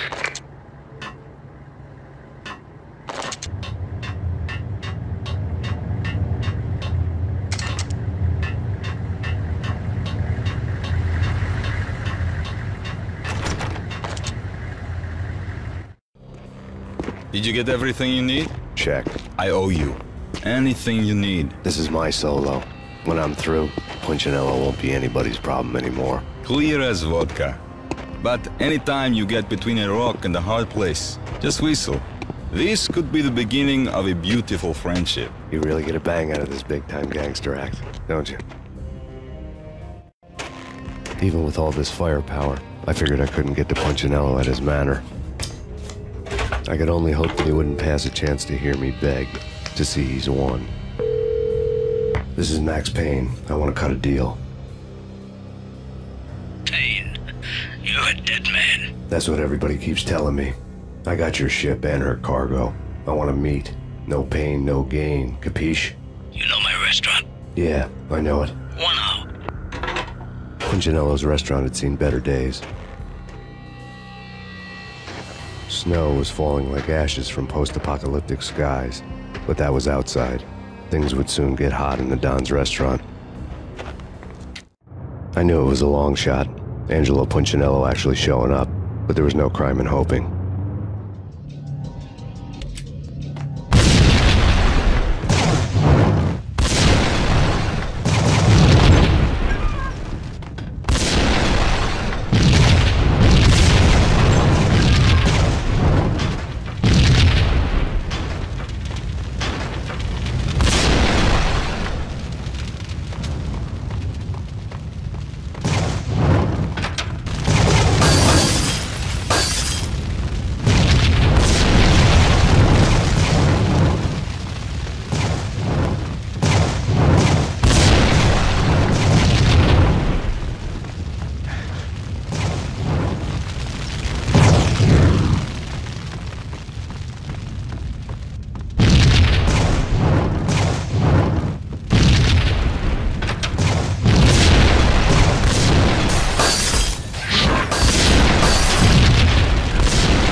Punchinello was burning to get me.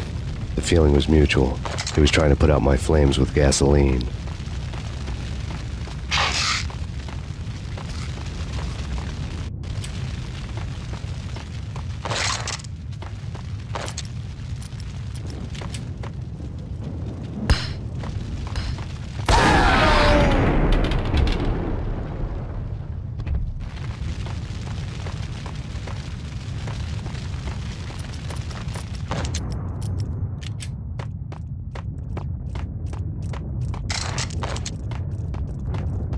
The mobsters have been guarding a real treasure, the way out of this disco inferno. It's Payne!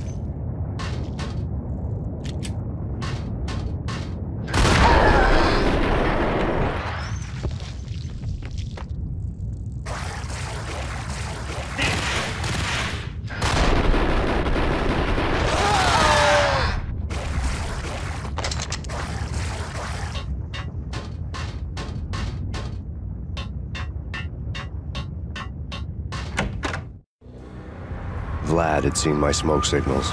The Mercedes was revving to go, almost drowning out the Banshee well of the sirens. You coming? We'll drop you off at the Punchinello Manor. Sounds good to me. When this is over, look me up. I could use a professional like you. I'll keep that in mind. The night groaned with cold. The garden lights flickered nervously. In their light, the falling snow was dead white before the darkness ate it up. I had heard the stories. The trio were mad dogs. They'd have hung the heads of their enemies over the manor gates if the capo had only let them. Punchinello wanted pain. He'd see the pain. The trick in my situation was that there was no trick, no matter what the movies tell you. No rules, no secret mantra, no roadmap. It wasn't about how smart or how good you were. It was chaos and luck, and anyone who thought different was a fool. All you could do was to hang on madly, as long and as hard as you could. Someone had graciously left the back door open for me and killed the guards. My money was on Mona. I knew the trio would be standing between me and Punchinello. I had read their rap sheets, thick as phone books. No one would be walking out of here alive. The numbing cold of the broken night had followed me in. Upstairs, the trio tangoed down the manor halls to the silent rhythm of their murderous hearts. The blood of their victims rust on their lips. Vince Mugnano, Pilot Providence, a.k.a. Big Brother, and Joe Deadpan Salem. The pistol was a frozen lump in my hand, piercing the skin, gnawing me to the bone.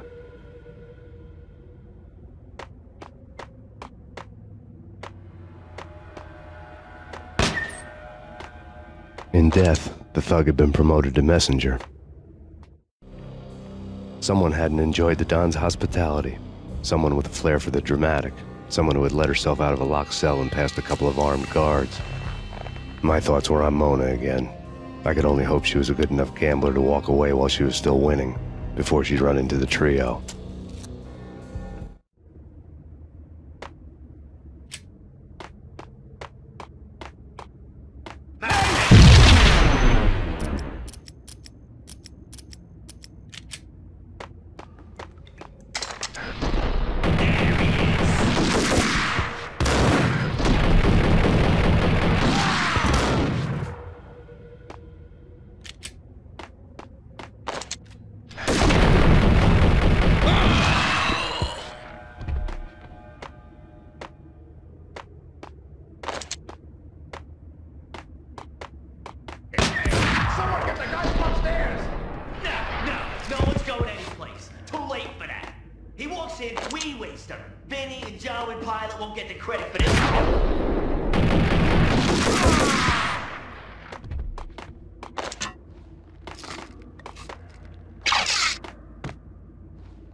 It didn't take me long to run into the trio.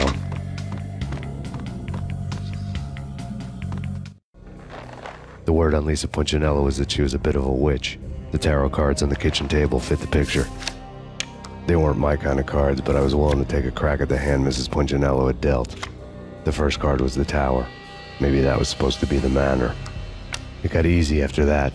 The devil was the master of the house, and death was me, coming for him.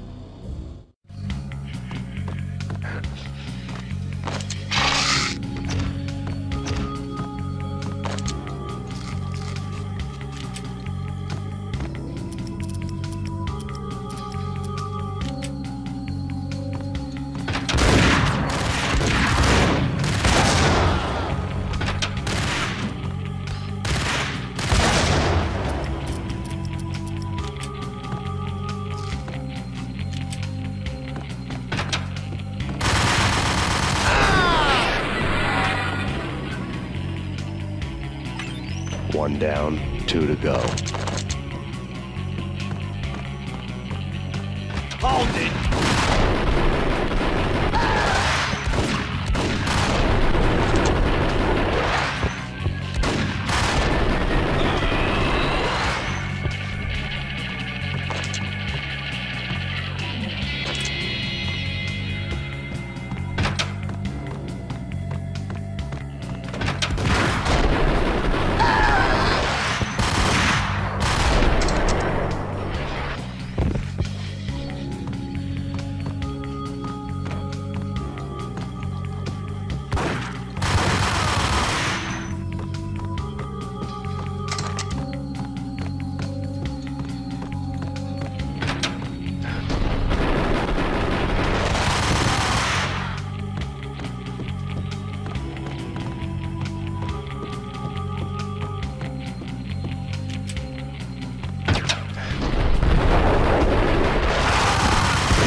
Take care of him.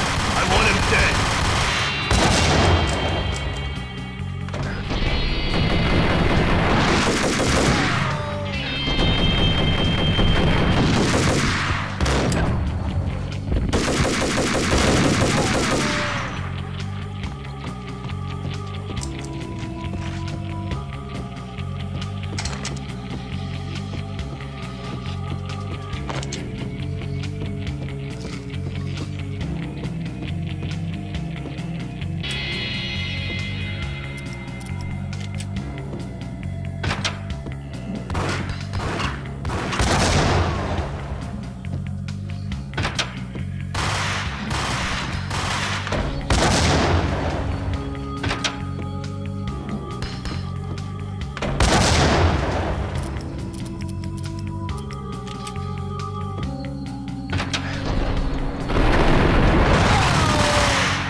Two down, 1 to go.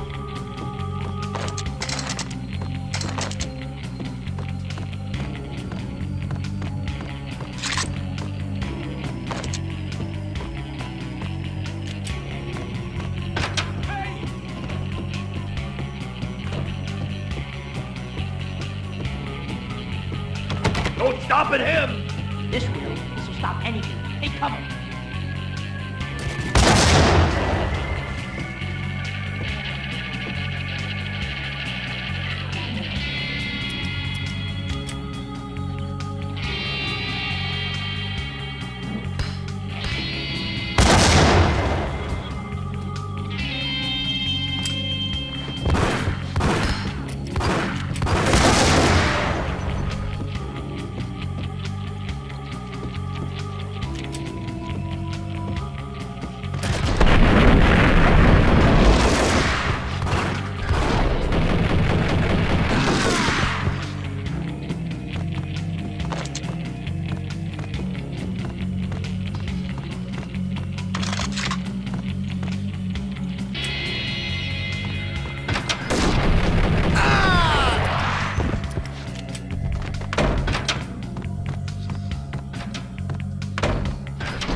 It was too late for her.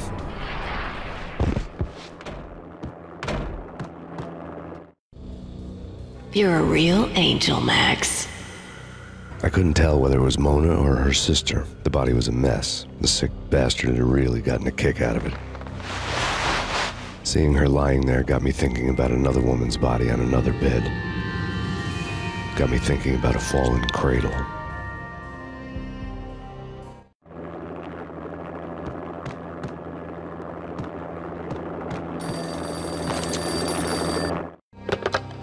Max Payne. Talk to me. Alfred Woden. You've got company. An armed helicopter just just landed on the manor grounds. You must hurry. The more the merrier. End of the road, Vince Mignogno.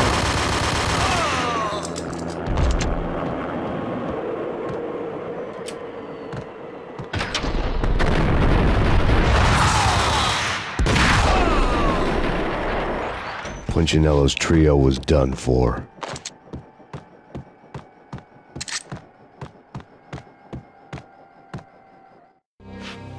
Outside my door. Hurry. He's coming for me. You gotta hurry. Please. I could hear Punchinello on the phone begging for help. He should have been saying his goodbyes.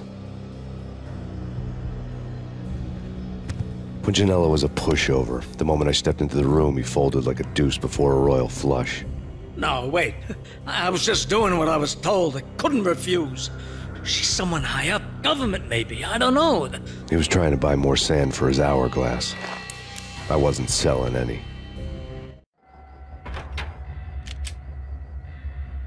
No, I told him nothing.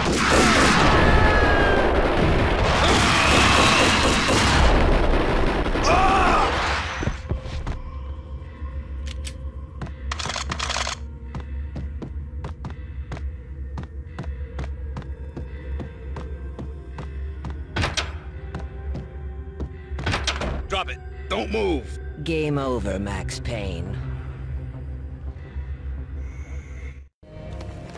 I could tell when I was outgunned. It was time to take another beating. The mystery witch was a real barracuda. Trouble on dagger heels, a smoking assault rifle in her hand, and an army of killer suits behind her. How sweet. I get to kill two birds with one stone. Sooner or later, it was going to catch up with you. Mr. Payne, it's time to show you the benefits of my brew. Be a good boy now. You'd find that Lady Luck was really a hooker. You were fresh out of cash.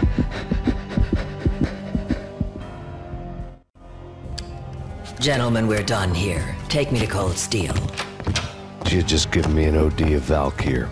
I could feel green fire eating my brains. They turned to steam. They did a fade on me. I'd never had a chance. The witch had got me just as sure as if she put a gun to my head and pulled the trigger.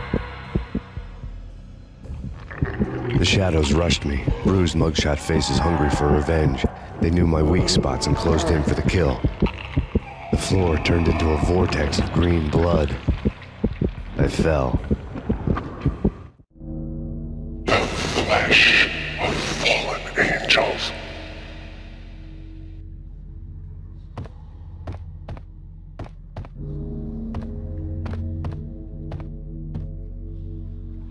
Who's there? Max? Max, is that you? Max? Where are you, Max? Please.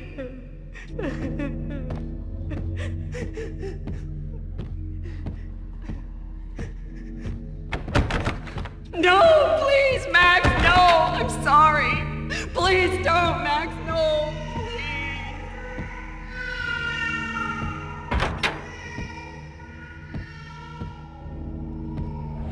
Max? Where are you, Max? Please. The letter was staring at me. There was something disturbingly familiar about the letter before me. The handwriting was all pretty curves. You're in a graphic novel. The truth split my skull open, a glaring green light washing the lies away. All of my past was just fragmented still shots, words hanging in the air like balloons. I was in a graphic novel. Funny as hell. It was the most horrible thing I could think of.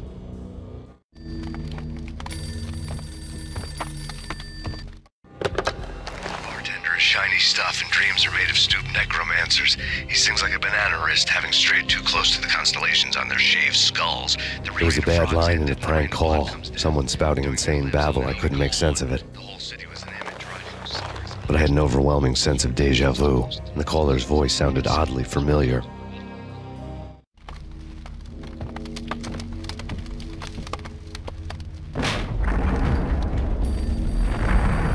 The weird piece of paper looked dangerous.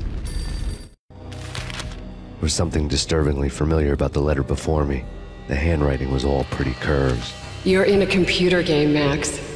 The truth was a burning green crack through my brain, weapon statistics hanging in the air, glimpsed out of the corner of my eye, endless repetition of the act of shooting, time slowing down to show off my moves, the paranoid feel of someone controlling my every step. I was in a computer game. Funny as hell, it was the most horrible thing I could think of.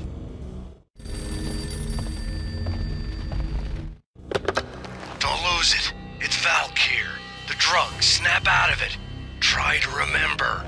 It was a bad line in a prank call, someone spouting insane babble. I couldn't make sense of it. But I had an overwhelming sense of déjà vu, and the caller's voice sounded oddly familiar.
Max! No! Max!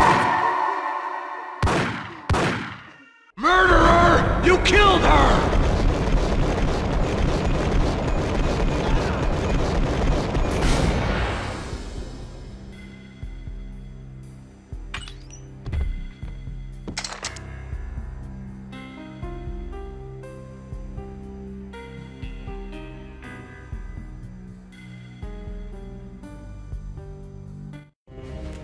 Max, something happened at the office today. A strange memo. Something about Vikings. Honey, I gotta run. You can tell me all about it this evening. Have a nice day, darling. The bullet holes were rubies on her chest, blood glowing on her ivory skin. She was so beautiful. The killer was smiling. The flesh of fallen angels. Slowly, the green nightmare faded, leaving dark stains on my soul that would never come off. I felt like flatlining. I was all shook up.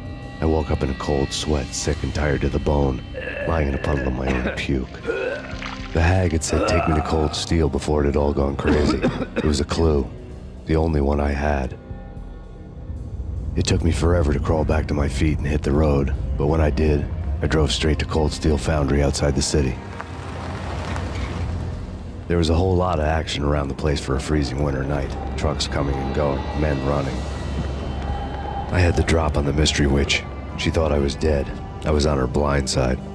I was going in. The bad trip had put me in a crazy mood, adrenaline pumping through my aching veins. Staggering on the mill roof in ice and snow and wild wind, I was a ninja. My kung fu was strong. I wasn't kidding anybody.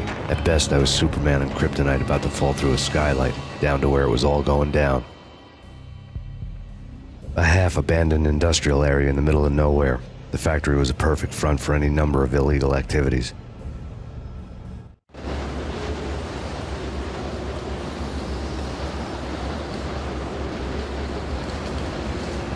In the belly of the plant, molten metal boiled and bubbled like a witch's brew.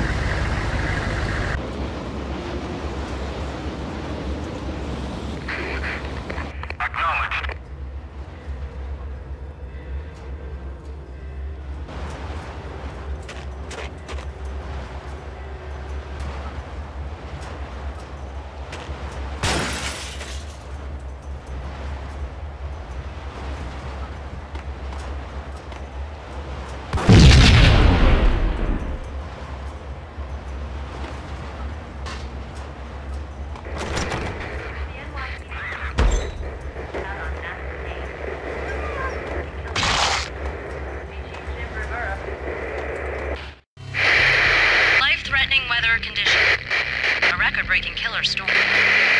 In the city's history, vehicles stuck in snow. Heavy snowfall.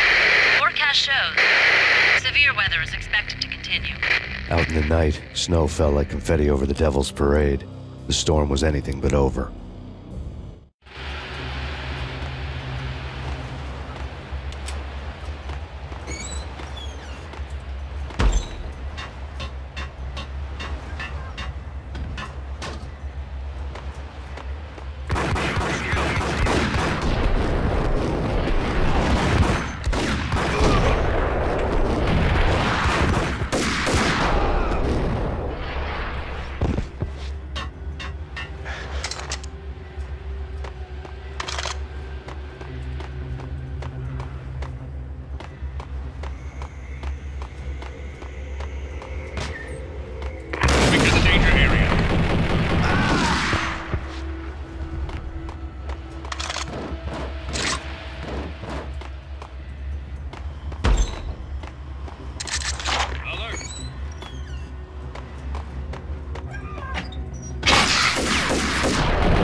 Can you believe it?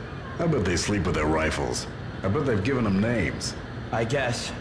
So, you don't have a name for your gun? Hello? Hell no. You do?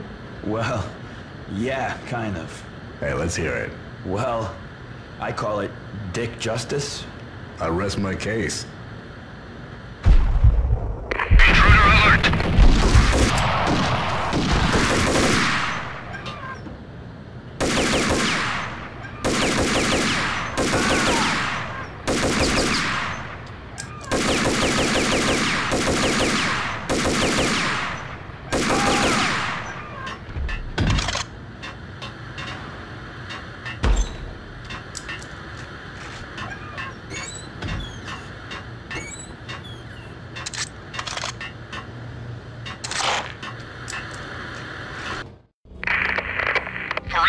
breached. The facility has been compromised. Repeat, the Deep Six has been compromised. Initiate Operation Deadeye. The walkie-talkie military lingo could mean only one thing. They were getting ready to destroy the evidence and vanish into the night. I was so close. The hidden truths were just around the corner.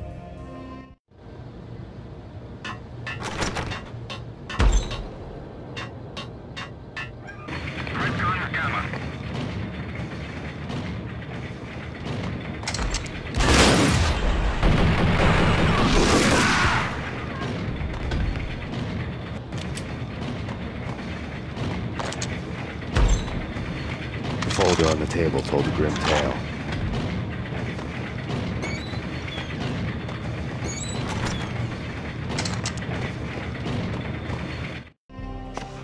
The mercenaries were running a tight operation, paperwork and all. Merchandise missing again. A chemist had tried to smuggle it out for his own private party. Locked him up in cell B7 in D6's old test facility to wait for proper processing. I was close enough to hear the secrets, just beyond the next doorway.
showed me the way.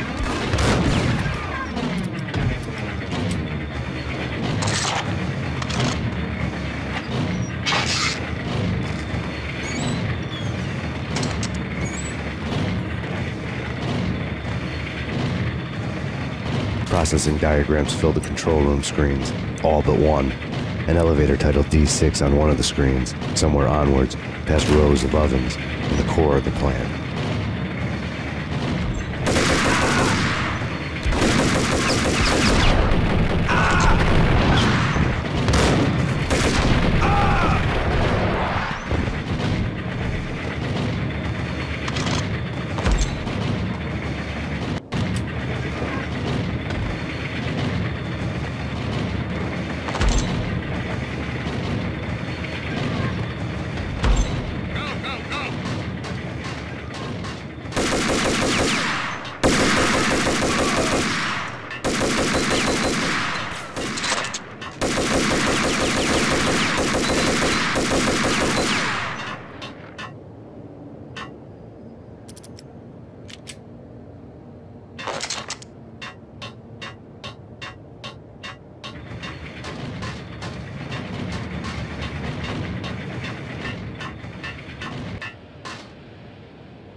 I had taken on the role of the mythic detective, Bogart as Marlowe or as Sam Spade going after the Maltese Falcon to unravel all the mysteries. Following a path of clues to that final revelation, even if it would take me down to the cold, cavernous depths of a grave. You can't do this! My men are still inside! Do you have any idea why this is called Operation Deadeyes?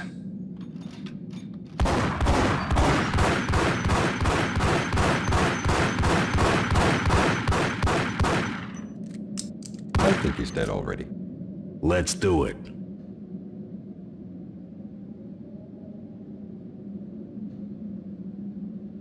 Attention all personnel. The self-destruction sequence has been initiated. Evacuate the complex We've got immediately. company. Repeat. The self-destruction sequence has been initiated. Proceed to the nearest exit.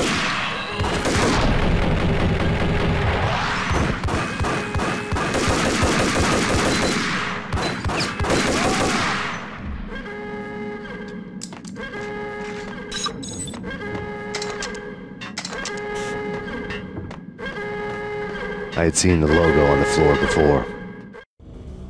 There was an old army bunker under the steel mill. I knew the military plaque on the floor. I had seen 1,000 variations of the insignia on crumbling brick walls everywhere in the city. The sword replaced by a syringe. Project Valhalla, V for Valkyr, V for Valhalla. All of a sudden it read like a crackpot conspiracy theory.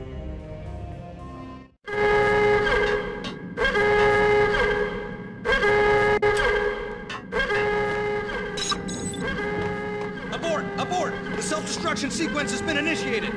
Get the hell out of here. The place is gonna blow. Oh!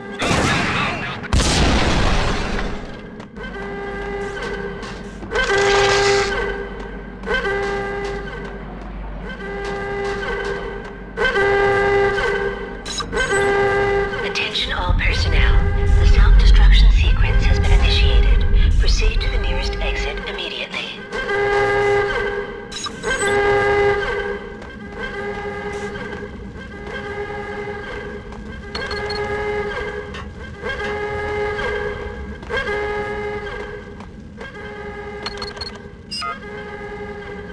Like everything else in the Valkyr case, the door code was a mystery to me.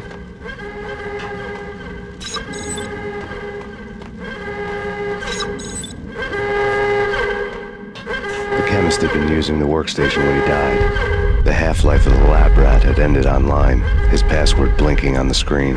665, the neighbor of the beast. Decontamination in progress. Decontamination completed.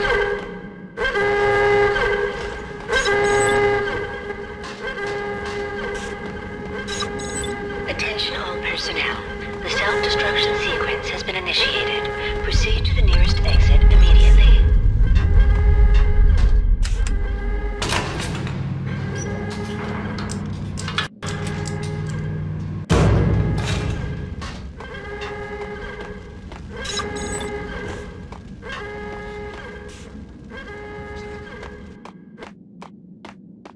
Hey, in here! Hey, get me out of here! I'm innocent! There, let me out!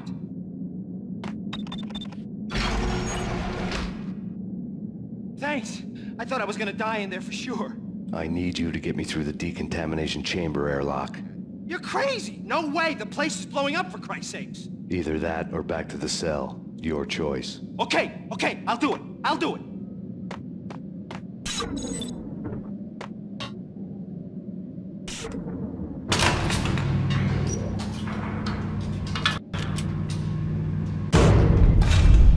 Attention all personnel. The self-destruction sequence has been initiated. Proceed to the nearest exit immediately. We're dead!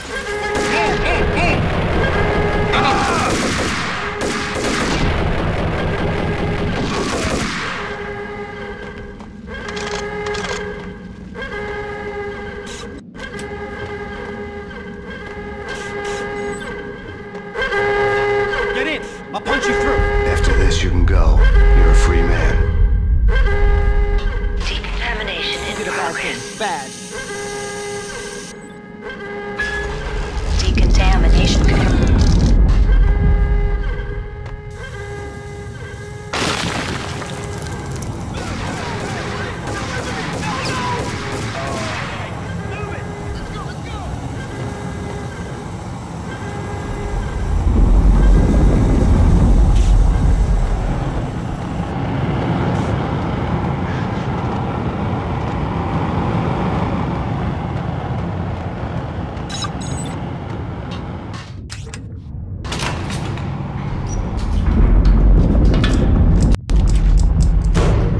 I was caught in the middle of the deadly web that was the Valkyr case.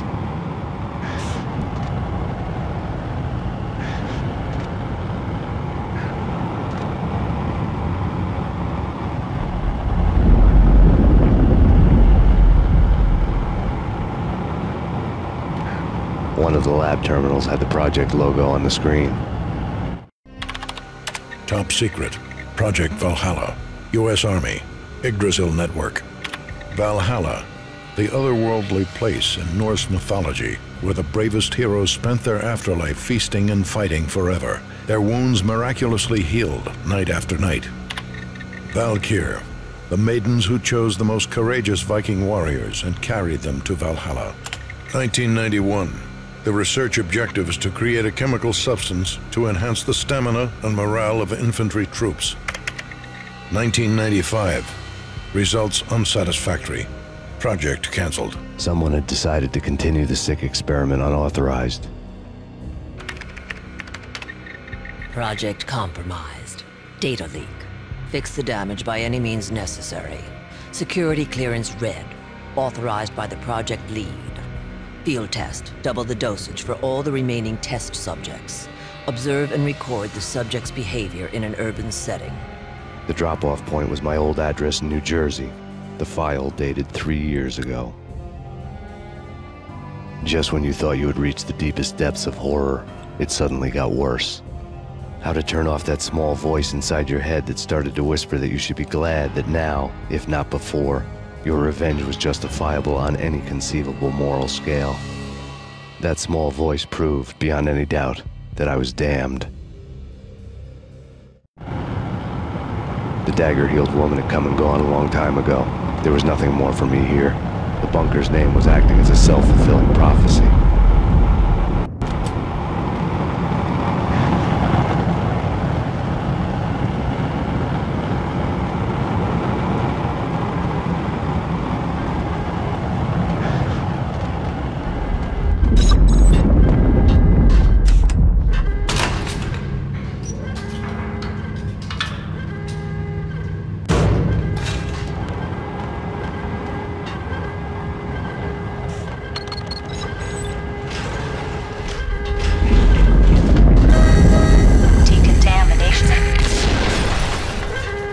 Self-destruction imminent.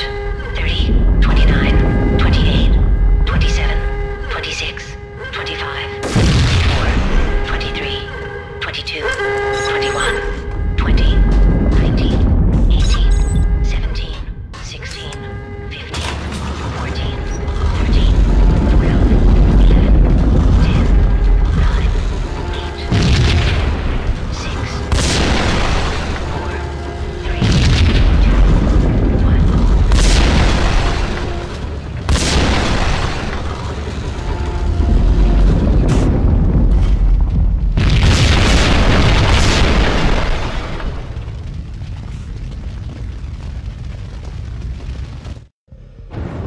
Piece together a jigsaw, and the final picture is you finishing that same puzzle.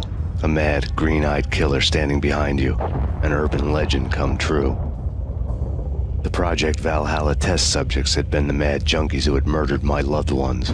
The rest was simple body count math. It all pointed to her. Ms. Valkyr.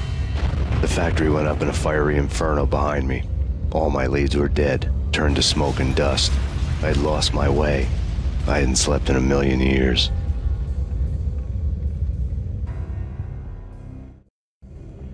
I felt thin as death. I've been living on an endless supply of week-old donuts. They were fuel for this crazy furnace inside my head. I couldn't remember when I had last seen the sun. I was on a permanent graveyard shift. When the darkness fell, New York City became something else, any old Sinatra song notwithstanding. Bad things happened in the night, on the streets of that other city, Noir York City. I was in an all-night diner, downing cup after cup of coffee that tasted like engine oil, when a new message from BB got me back on the killer track. What the hell happened at Roscoe Street? Maxie, I'm going out on a limb here. We need to talk this through, come up with a plan. 2:30 a.m., the Choir Communications Garage. The more I thought about Alex's murder and the frame-up, the more it felt like an inside job. I should have seen it coming. BB had sold me out, and now he wanted to finish what he'd started. The garage was dead. BB showed up in his tailor-made suit, gold watch, and cufflinks to match, all way beyond a cop's pay. Maxie. Oozing suave charm, he was guilty as hell. What the hell does BB stand for anyway? Backstabbing bastard? Come on, don't be like that. Have a cigar. I don't smoke. Maxie, you have no idea how big this is. It's huge. You have no idea. I think I do. You're a bribe-taking bent cop who sold out his partner. Those mobsters in the subway were a dead giveaway. Hard to miss. Bet it was exactly like this with Alex. Up close and personal. You can't win this one, Max. No, but I can make damn sure none of you do either. BB turned out to be another cardboard cutout bad guy.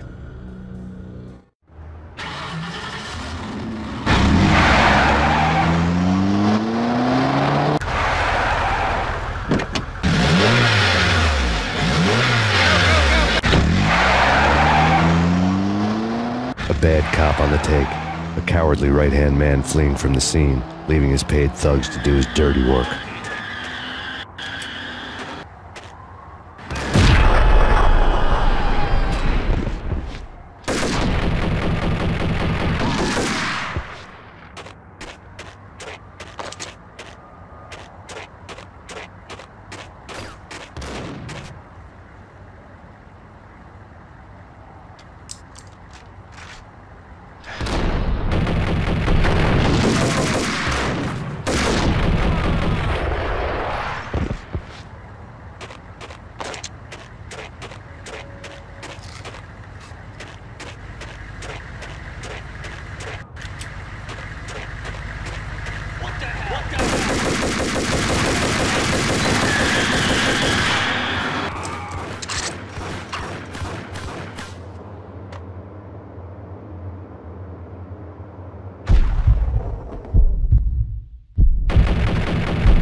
reports of a fire at the Punchinello Manor in Westchester.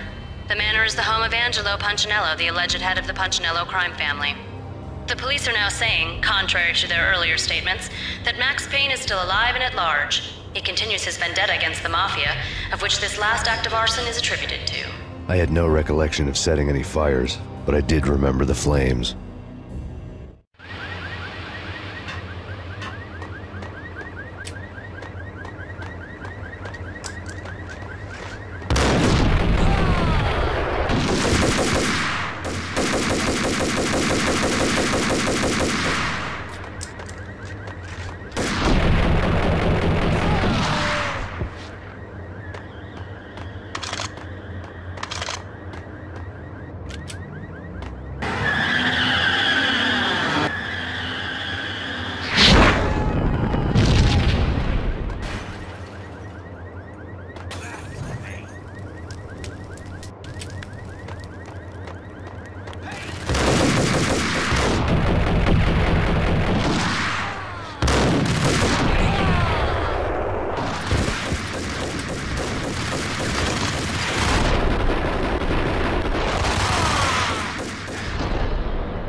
A payphone started to ring.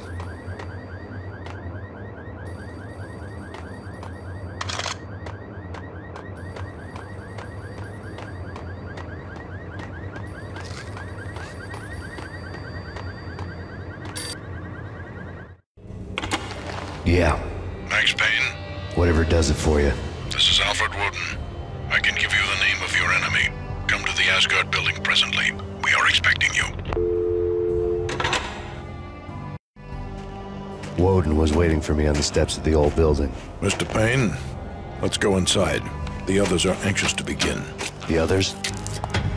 Despite the general misconception, this building actually predates the City Hall by 2 years, thus being the oldest municipal building still in use here at the foot of the Brooklyn Bridge.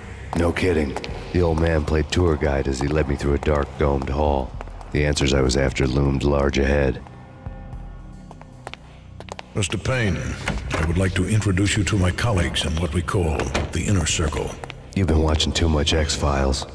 You have seen the files on Project Valhalla. We can fill the gaps, provide you with the information missing from those files. We were all involved in the early stages of the project during the Gulf War. What's the catch? We would very much like to blow this thing wide open, but our hands are tied. Her name is Nicole Horn. She was the key figure in Project Valhalla. When the funding was discontinued, she simply refused to quit. She knew exactly what she had in her hands. Nicole Horn is the president of Acer Corporation. She has more than half the city in her pocket. This must be kept under wraps. If you try to go public with this, we will deny any knowledge. We need you to take her out. Afterwards, we can protect you. Make all the charges go away. That was the cue for the killer suits to kick in the doors and swarm inside.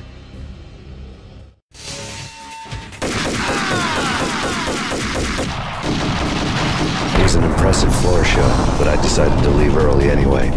It was only a one-story fall. Lucky me.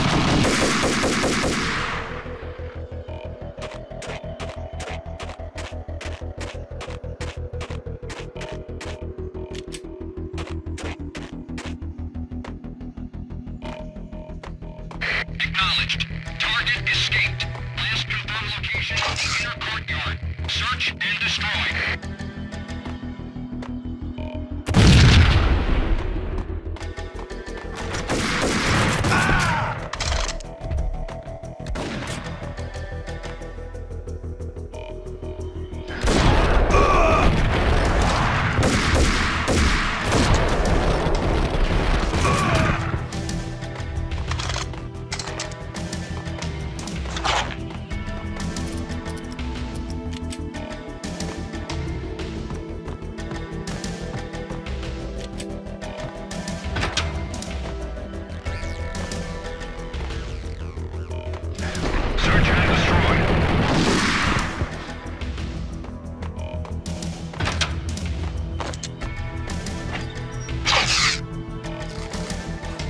One of the monitors showed what was left of the Inner Circle.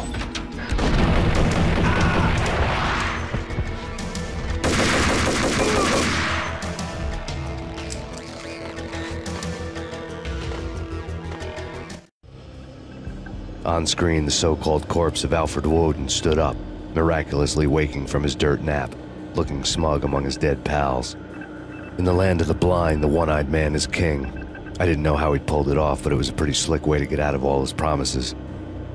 Most of what he had said fit too well to be a load of crap.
And what is your answer to those saying that he's actually providing a service long overdue to the city? This crusade nonsense has gone too far. He's out of control. It must stop. He will be stopped.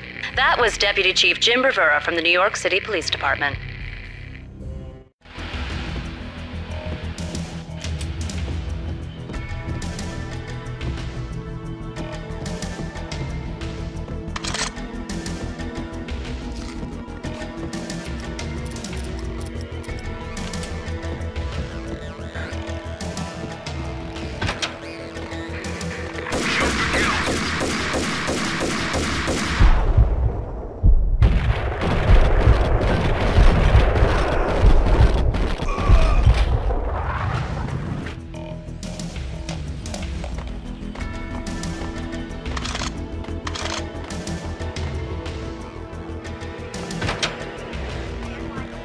A videotape lay on the desk.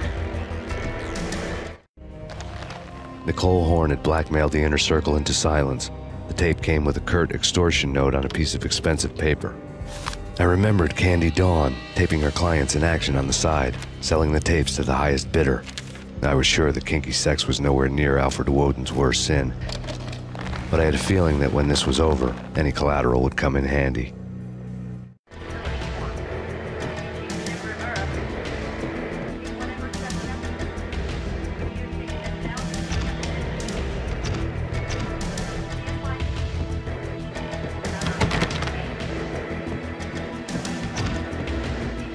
Woden had left me a present. Woden had taken care of my mission preps with military precision. The critical areas in the Acer Corporation headquarters blueprints were circled in red. The president's office was at the top of the building, right below her penthouse suite. The elevators were controlled by a security computer, part of the mainframe located underground below the building. The high-rise was sealed as tight as a sci-fi fortress.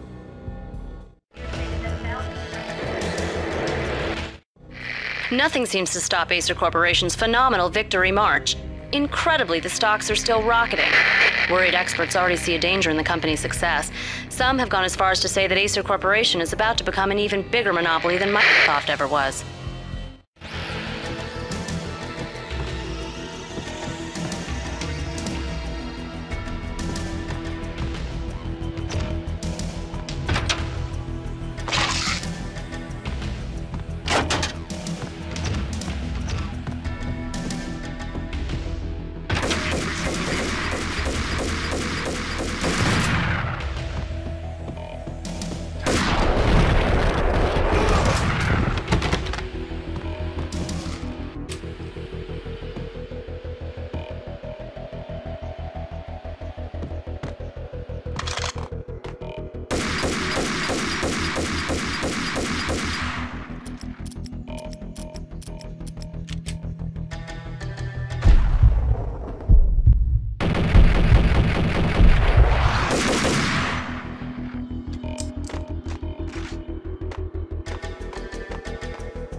Move!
Best movie ending ever? Oh, gotta be Butch Cassidy and the Sundance Kid.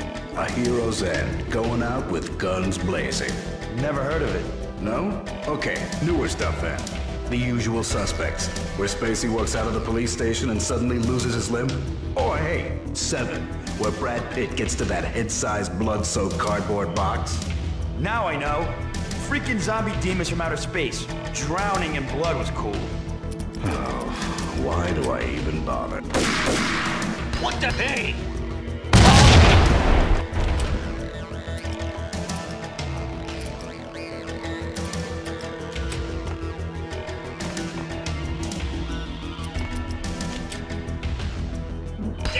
What the?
I had dreamed of revenge. Those dreams were always nightmares, of coming close and then failing. Now I was close. I had a name to guide me, Nicole Horn. I had nothing to lose.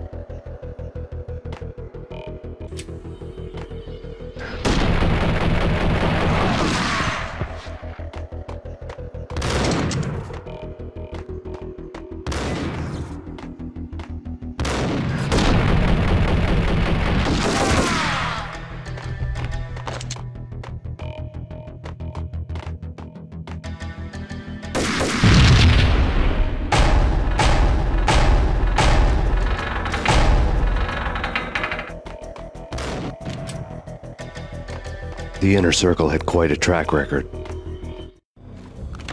Project Valhalla had not been the only thing the Inner Circle had been involved in. There were rows of cabinets full of files. The Serpentine Secret Society went back a long way, always pulling strings from the shadows. I couldn't say I was sorry. Woden's move in some Byzantine power game had cut the Circle's membership roster to 1. The old man wanted me on cleanup duty. It was my mess too.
CIA, FBI, you've seen one, you've seen them all.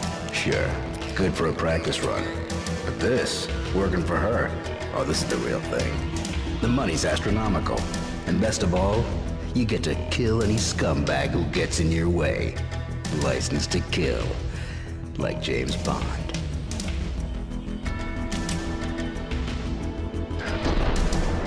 Request a sit.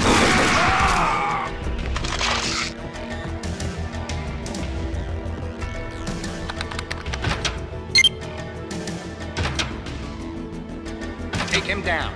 Shoot to kill. Let's finish this.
Mine wasn't the most original approach to the problem. It wasn't as if it hadn't all been done before. An eye for an eye, the first principle of revenge. Old as dirt, still going strong. The cardinal rule in going after someone with an intention to kill was not to make it personal, which it almost always ended up being anyway. It did with me. I took my time, cruising around the city in the snow. There was no hurry. I knew what I had to do now. I took my time, thinking about it, building up the rage. When I was ready, I parked the stolen wheels at the front entrance of the Acer Corporation headquarters. Got out, got in, got cracking. I had a bullet with Nicole Horn's name on it. I had 10,000 bullets with the Hag's name on them. She had ultra-high-tech security systems, enough mercenaries and weaponry to start World War III. There was no fear. New York disappeared behind a veil of snow.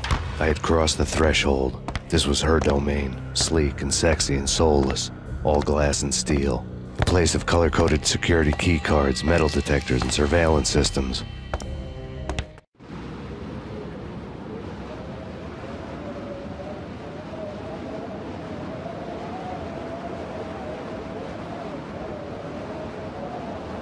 Colder than a walk-in fridge. Cold as a gun.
it!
Mona, looking good.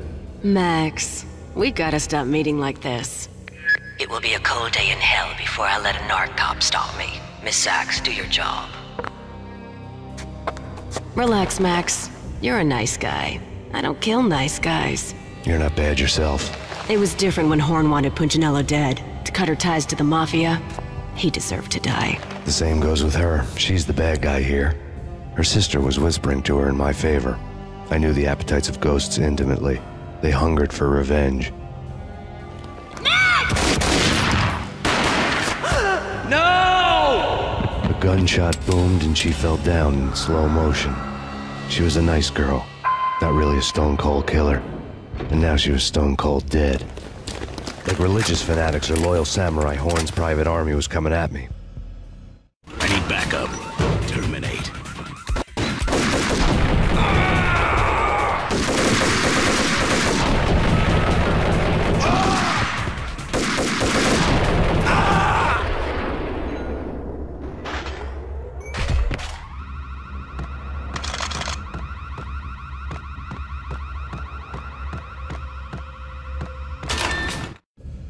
When the elevator came back down, Mona was gone. There was a lot of blood, but no body. Something clicked for the final time. My mind had never been so clear, as if somewhere high above the storm clouds were already gone, cold stars blazing from the black skies.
Action movies, and I'm talking about the coolest of the cool.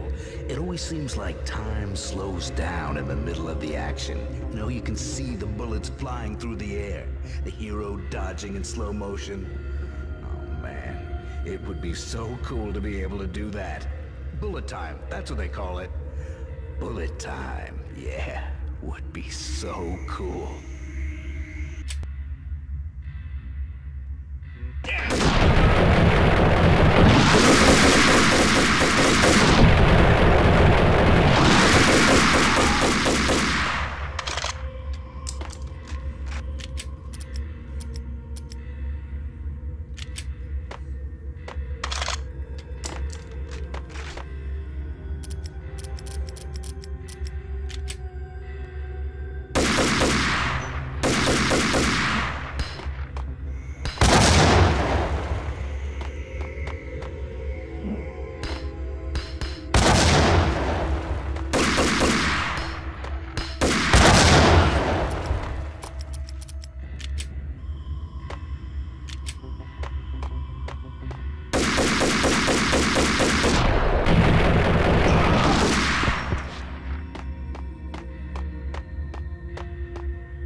I had elevator access to the mainframe. From there, I'd be able to override the security locks and get to her office.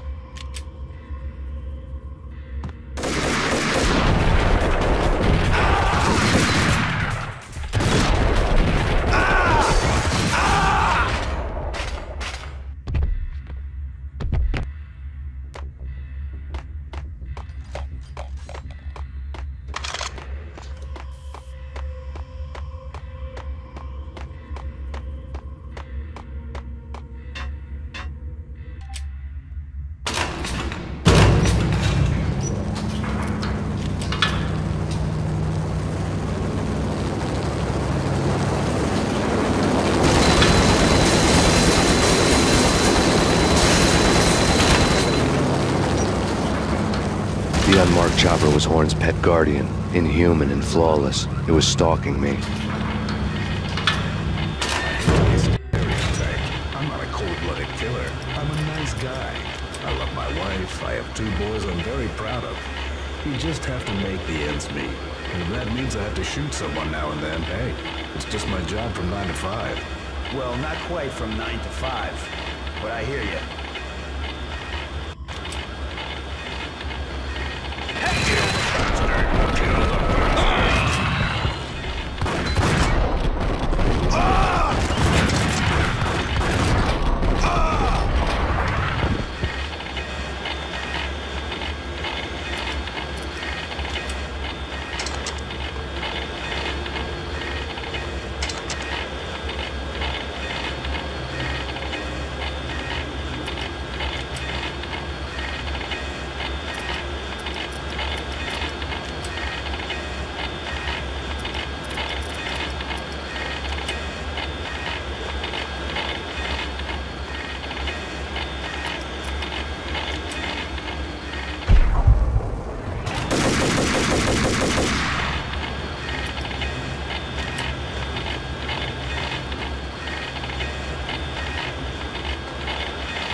All Horn's locks were now offline. All bets were off. The elevator would take me all the way up.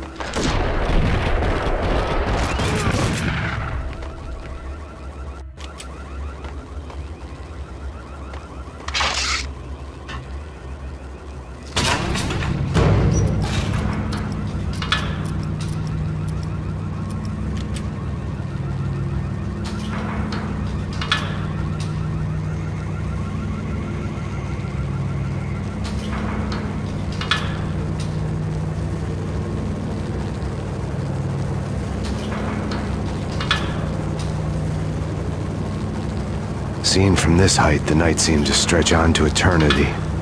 A hint of desperation had crept into the snowstorm, as if it was trying to get it all out before the end.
Horn's personal computer was on.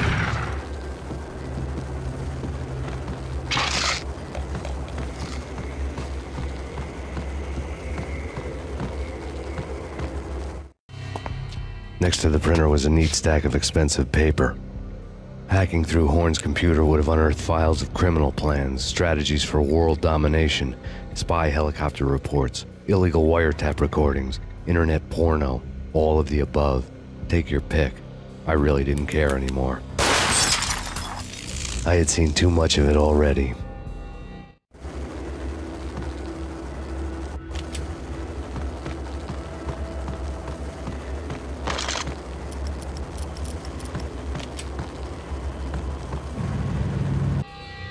Valkyr had been meant to be a white-winged maiden that would lift you to a warrior's heaven, but it turned out to be a one-way demon ride to hell.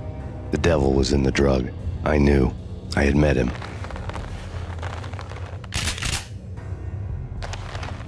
And now I was gonna kill her, the queen of the underworld who had tried to lift herself a bit closer to heaven with her drug money. No begging, no bribes. She knew better. Honor among killers. We who were about to die. Both of us knew how this would end, in pain and suffering. All this because your wife stuck her nose into things that were none of her business. The cops were coming to take me away. The sirens were like a bad conscience I couldn't shake. It's ridiculous you've made it this far. You won't be alive when they get here. Stop him!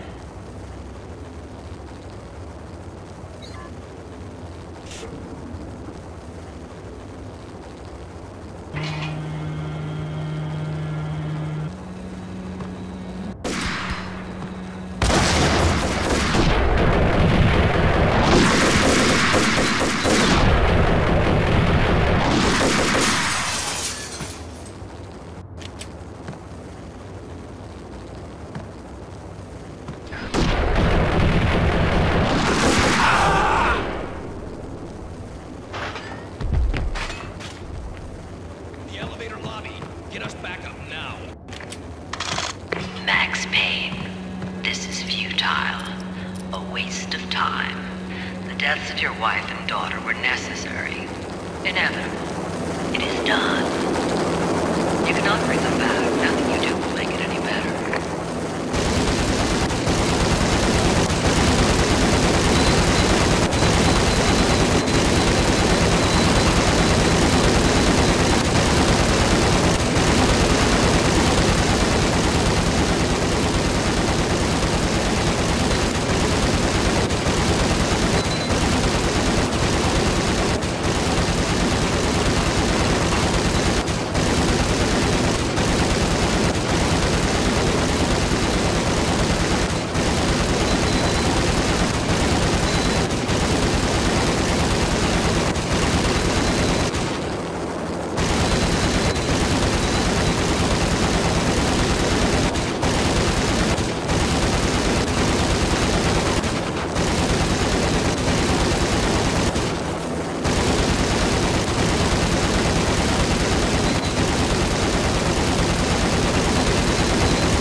Max Payne, you are fighting a losing battle.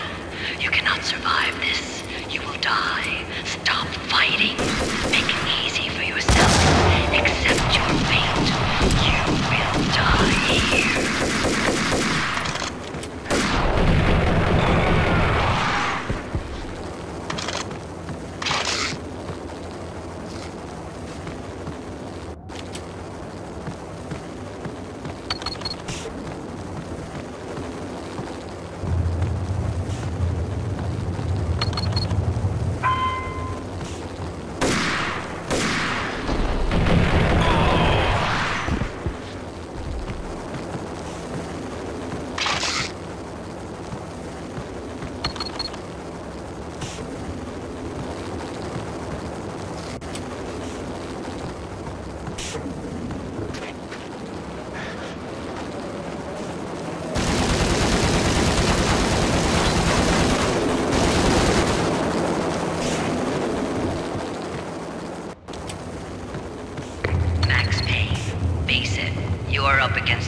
unbeatable force. You have already lost.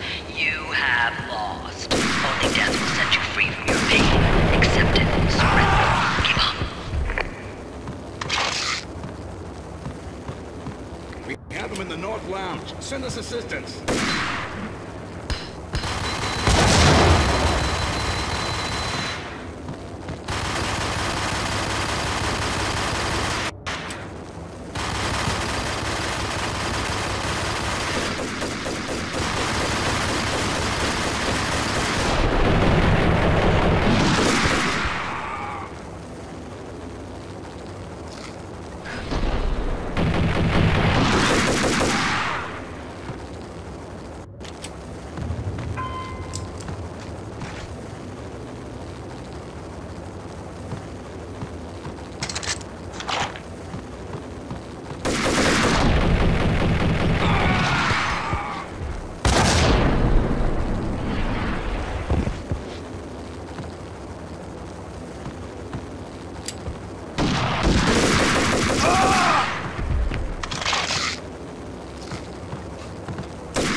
She's on board. We're out of here as soon as the wind dies down. Don't like the look of that mast.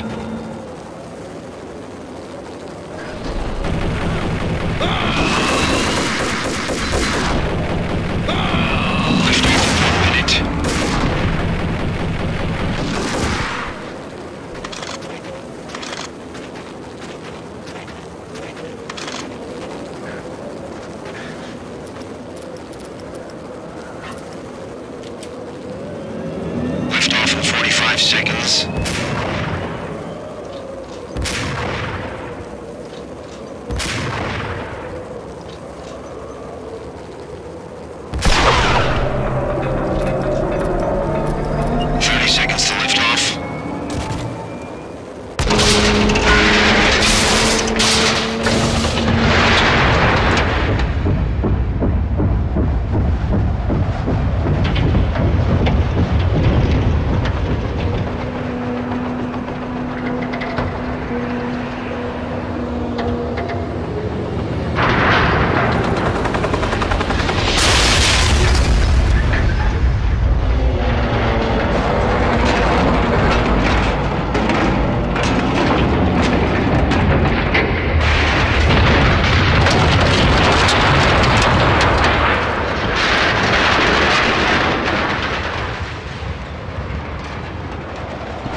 They were all dead. The final gunshot was an exclamation mark to everything that had led to this point. I released my finger from the trigger. And then it was all over. The storm seemed to lose its frenzy. The ragged clouds gave way to the stars above. Max Payne, this is Deputy Chief Jim Bravura from the NYPD. We've got the building surrounded. Throw down your weapons and lie down with your hands behind your head. A bit closer to heaven.